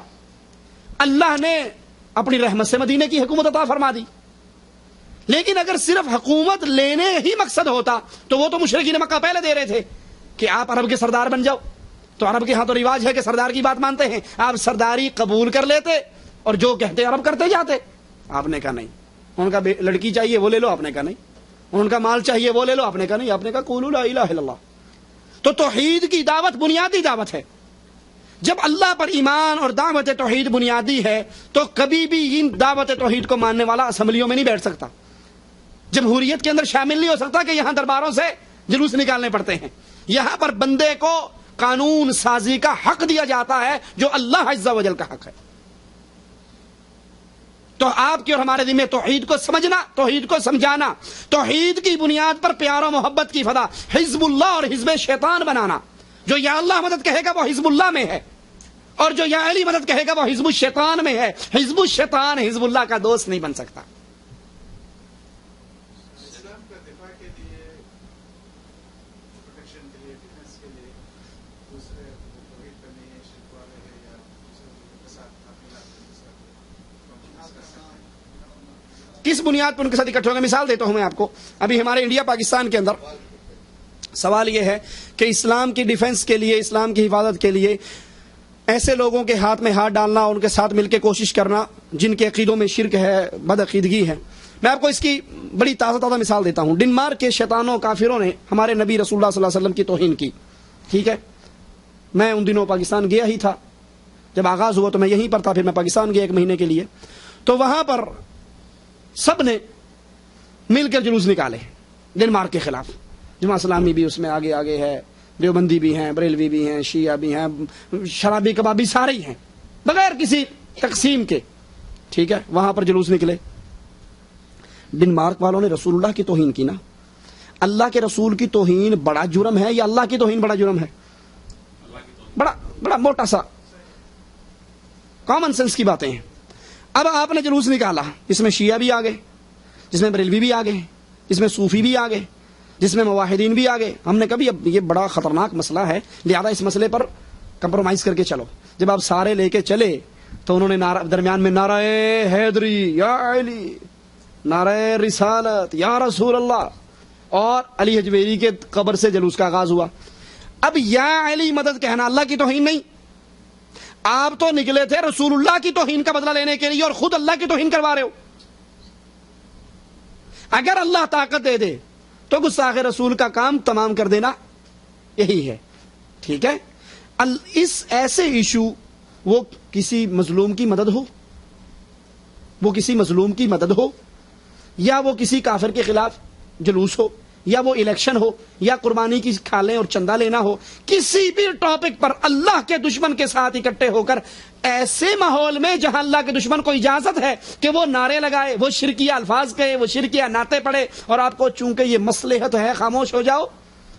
ابو بکر صدیق مدینے کی گلی سے گزر رہے یہودیوں کے محلے سے، اور ایک یہودی نے کہا اللہ فقیر ہے اور ہم غنی ہیں. مصلحت تو یہ تھی نا، اکیلے تھے چپ کر جاتے، رکھ کے تھپڑ مارا اس کے منہ پر. اس نے شکایت کی. آپ نے کہا کیوں مارا؟ کہا اس نے توہین کی اللہ کی. وہ منکر ہو گیا. جب وہ منکر ہوا آپ نے کہا گواہ پیش کر. گواہ تھا کوئی نہیں، اکیلے تھے اور سارے تو یہودی تھے. مواحد اللہ کی توحید پہ غیرت کھائے تو اس کی صفائی پھر اللہ اپنے عرش سے دیا کرتا ہے. تو ہم کسی بھی مسئلے پر اکٹھے ہو جائیں، وہ الیکشن پہ، وہ 12 ربیع الاول پہ، وہ مظلوم کی مدد پہ، جب اہل شرک کو اپنے ساتھ ملاؤ گے، شرک والے اپنے شرکی افعال کریں گے تو آپ اس سے بڑا جرم کر رہے ہو. کوئی جماعت بنی ہے الجماعت کے نام سے اور وہ سنتوں کا رد کر دی ہے، بھرپور رد کر دی، مطلب انڈائریکٹ رد کر دی ہے، تو کیا اس جماعت میں مل کے کام کر سکتے ہیں؟ جس جماعت کا منشور قرآن و حدیث کے خلاف ہے، ٹھیک ہے، اس کے ساتھ نہیں ملا جا سکتا. رسول اللہ صلی اللہ علیہ وسلم کی سنت دین ہے، اور جو اس کا رد کرے، نبی کی حدیثوں کو افسانے اور کہانیاں کہے، اس سے برات کرنا ہم پر واجب ہے. جی فرمائیں. ہاں جی، اللہ کا ہاتھ جماعت پر ہے، حدیث میں آتا ہے. اس جماعت سے مراد اسلامی حکومت ہے، اسلامی خلیفہ ہے. جب اسلامی خلیفہ ہو، حکومت اسلامیہ ہو، تو پھر اس خلیفے کے ہاتھ پہ بیعت کریں، اس سے انتشار اور افتراق نہ کریں. حکومت اسلامی ہوتے ہوئے اپنی 1.5 اینٹ کی مسجد نہ بنائیں. ٹھیک ہے، کیونکہ اللہ کا ہاتھ حکومت پر ہے، جماعت پر ہے. اس جماعت سے یہ مراد نہیں کہ ایک جماعت میری ہے، ایک جماعت آپ کی ہے، ایک جماعت اس کی ہے. وہ بڑا مشہور واقعہ ہے پاکستان میں. ایک بہت بڑے عالم سے سوال کیا کسی نے کہ حضرت آپ کس امیر کو مانتے ہیں؟ آپ کس امیر کو مانتے ہیں؟ کہنے لگا میں تو خود امیر ہوں، مقتدی ڈھونڈ رہا ہوں. میں تو خود امیر ہوں، ابھی مقتدی کی تلاش میں ہوں، میرے پیچھے کون چلے گا؟ جب یہ حالت ہو کہ اینٹ اٹھاؤ تو نیچے سے جماعت نکل آئے، تو یہ جماعت نہیں ہوتی. بلکہ وہ امیر کے بارے میں جو حدیث میں آتا ہے کہ امیر کی بیعت، نبی کی بیعت، خلیفہ، وہ کیا ہوتا ہے؟ اس کی بیعت ہم اس کے ہاتھ پر بیعت کرتے ہیں، اس کے بدلے میں وہ ہمارے مال جان عزت کا دفاع کرتا ہے. اور جو امیر اس کو خود پولیس گرفتار کر کے لے جائے وہ کسی کا دفاع کرے گا؟ اس سے 1.5 اینٹ کی عمارتیں جو ہمارے انڈیا پاکستان میں چل رہی ہے، یہ فلاں جماعت کا امیر ہے، یہ فلاں جماعت کا امیر ہے، یہ سب ڈھکوسلے ہیں، کھانے پینے کے دھندے ہیں. امیر وہی ہے جو اسلامی حکومت میں اسلامی خلیفہ ہے. جی وہی حال ہے. وہاں سے نکلے، وہاں ڈاکٹر اسرار صاحب کے بارے میں سوال ہوا ہے تو وہ تصوف کے قائل ہیں، وہ تصوف کے قائل ہیں، اور تصوف اسلام کی کرتا. صاحب اللہ فرما رہا ہے کہ انسان کو اس نے اپنی عبادت کے لیے پیدا کیا، اور یہ کہا جا رہا ہے اور یہ کتابوں میں لکھا جا رہا ہے کہ روزہ، نماز، زکوٰۃ، یہ تمام چیزیں جو ہے اقامت دین کے لیے صرف پریکٹس ہے. اس کے تعلق سے سوال یہ ہے کہ مالک کہتا ہے میں نے بندے کو اپنی عبادت، وما خلقت الجن والانس الا لیعبدون، میں نے اپنی عبادت کے لیے بندے پیدا کیے. اور سید مودودی صاحب لکھتے ہیں اپنی کتاب کے اندر کہ یہ نماز، روزہ، یہ حج، زکوٰۃ اصل کام کے لیے پریکٹس ہے، ٹریننگ کورس ہے. یہ رسول اللہ صلی اللہ علیہ وسلم کے پاس ایک شخص آیا اور آ کر کہنے لگا دلونی علی عمل اذا عملته دخلت الجنہ، مجھے ایک عمل ایسا بتائیے جس کے کرنے سے میں جنت میں داخل ہو جاؤں. تو رسول اللہ صلی اللہ علیہ وسلم نے فرمایا کہ تو لا الہ الا اللہ محمد رسول اللہ کی گواہی دے، نمبر 1. پھر نماز قائم کر، پھر زکوٰۃ دے، پھر روزے رکھ، پھر حج کر، اللہ توفیق دے. وہ کہنے لگا بس. کہا بس. کہا اللہ کی قسم، سنیے یہ پریکٹس ہے، یہ ریفریشر کورس ہے، یہ ٹریننگ ہے. اللہ کی قسم جس نے آپ کو رسول بنا کے بھیجا، 1 انچ نہ اضافہ کروں گا نہ کمی کروں گا. 2 روایتیں ہیں. ایک روایت میں فرمایا جو دیکھنا چاہے جنتی کو، اگر یہ سچا ہے تو جنتی ہے. اور ایک روایت میں ہے کہ اس نے اپنی سواری موڑی، اس کی سواری اٹھنی کا پاؤں ایک سوراخ میں داخل ہوا، وہ لڑکھڑائی، گرا، اس کی گردن کی ہڈی ٹوٹ گئی، فوت ہو گیا. آپ نے کیسے میرے قریب لاؤ، اپنے چہرے کو قریب کیا. صحابہ نے کہا چہرہ قریب کیوں کرتے ہو؟ کہا میں دیکھ رہا تھا رب کے فرشتے اس کے منہ میں جنت کے میوے ڈال رہے تھے. صرف اتنا اقرار پہ نماز پڑھی اس نے، روزہ رکھا، حج کیا، زکوٰۃ دی، کچھ بھی نہیں کیا. اقرار کیا کہ جتنا دین آپ نے بتایا، نماز پڑھوں گا، روزہ رکھوں گا، حج کروں گا، زکوٰۃ دوں گا، توحید کو مانوں گا، جنتی ہونے کی گارنٹی مل گئی. اور یہاں کہا جا رہا ہے کہ یہ صرف ٹریننگ کورس ہے. یہ سوچ کس نے دی آپ کو؟ صحابہ نے یہ سوچ دی، تابعین نے یہ سوچ دی، تبع تابعین نے دی، محدثین نے دی، یا آپ کی اپنی ذہن کی اختراع ہے؟ مثال کے طور پر اسی کتاب میں وہ ہے کہ میں نے مثال سنا تھا، جیسے نماز کے لیے 5 وقت کی جو مسجد جانا، یہ پارلیمنٹ جانے کے لیے ٹریننگ ہے آپ کو، ایم پی بننے. واللہ عالم. اگر ایسا سوچ کے اگر کوئی نماز پڑھے گا، جائے گا، کیا اجر ملے گا؟ اجر تو نہیں ملے گا، کچھ اور ضرور ملے گا. میں نے نہیں پڑھا یہ واقعہ. ہر آدمی جو ہے جماعت اسلامی کا ممبر نہیں بن سکتا، اس کے لیے کچھ کنڈیشنز ہیں. اس کی ایک کنڈیشن یہ بھی ہے کہ شہادت کلمہ شہادت پڑھ کے خدا کرو. کیا یہ شہادت ہاں اللہ بہا میں سلطان اللہ نے نہیں اتاری، کیا اس کو لازم کر لینا اور اس کو مطلب دستور بنا لینا یہ کہاں نہیں؟ یہ درست ہے اگر داخل ہونے والا کافر ہے. اگر ہندو داخل ہو رہا ہے، جسے بھی سکھ یاتریوں کو عشائیہ دیا پاکستان جماعت اسلامی پاکستان نے، اور حافظ ادریس صاحب جو پاکستان پنجاب جماعت اسلامی کے امیر ہیں، انہوں نے خطاب کر کے کہا کہ سکھ یاتری ہمارے غم میں، ہمارے دکھ میں، ہمارے درد میں مشترک ہیں، ان کا اور ہمارا دشمن اکٹھا ہے. اگر یہ سکھ جماعت اسلامی کا رکن بنے اور اسے کلمہ پڑھائیں تو درست ہے. لیکن جو پہلے سے مسلمان آ رہا ہے بیچارہ، اس کی کیا مصیبت ہے کہ اسے آپ کلمہ پڑھاتے ہو؟ وہ ہمارے ایک دوست نکاح کرنے کے لیے بیٹھے تو وہ امام صاحب آئے، کہنے لگے پڑھ لا الہ الا اللہ محمد رسول اللہ. 6 کلمے پڑھاتے ہیں اس میں. اس نے کہا جناب میں نکاح کروانے آیا ہوں، مسلمان تو میں پہلے ہی ہوں، آپ میرا نکاح کرائیں بس، میں مسلمان پہلے سے. تو جس کو یہ کلمہ پڑھاتے ہیں، یا تو پہلے اقرار کریں کہ وہ کافر تھا، اور پھر کلمہ پڑھاتے ہیں رکن کے سٹیج پر پہنچا کر. رفیق کو نہیں پڑھاتے، معاون کو نہیں پڑھاتے، یہ شروع سے چل رہا ہے. اس مطلب اتنے سال اس کافر کو لے پھرتے رہے بیچارے کو، اسے مسلمان ہی نہیں کیا آپ نے. نبی صلی اللہ علیہ وسلم کے پاس پتہ لگا ایک بچہ پڑوسی یہودی مر رہا ہے، فوراً گھر پہنچ کے جاتے ہی پہلی بات یہ کی وہ لا الہ الا اللہ. اس نے باپ کو دیکھا، باپ نے کہا کہہ دے جو رسول اللہ، جو ابو القاسم نے کہا ہے. اس نے کہا اشہد لا الہ الا اللہ اشہد ان محمد رسول اللہ. آپ ابھی دروازے پر پہنچے کہ اس کی آخری ہچکی کی آواز آئی، آپ کا چہرہ پھول کی طرح کھل اٹھا. کہا اللہ کا شکر ہے ایک جان جہنم سے اور بچ گئی. نبی کا تو پہلا غم یہ ہوا کرتا تھا یہ کلمہ پڑھ لے. یہ 10 سال تک اسے رولتے رہتے ہیں، وہ رکن پڑھنے سے پہلے مر گیا تو بے کلمہ ہی مرے گا بیچارہ. یہ سب ڈھکوسلے ہیں اور مولویوں کے اپنے دھندے ہیں، اپنے طریقے ہیں، جس کے لیے اللہ عز و جل رسول اللہ صلی اللہ علیہ وسلم کی شریعت میں کوئی چیز نہیں ہے. جزاکم اللہ خیر. سبحانک اللہم و بحمدک اشہد ان لا الہ الا انت استغفرک و اتوب الیک.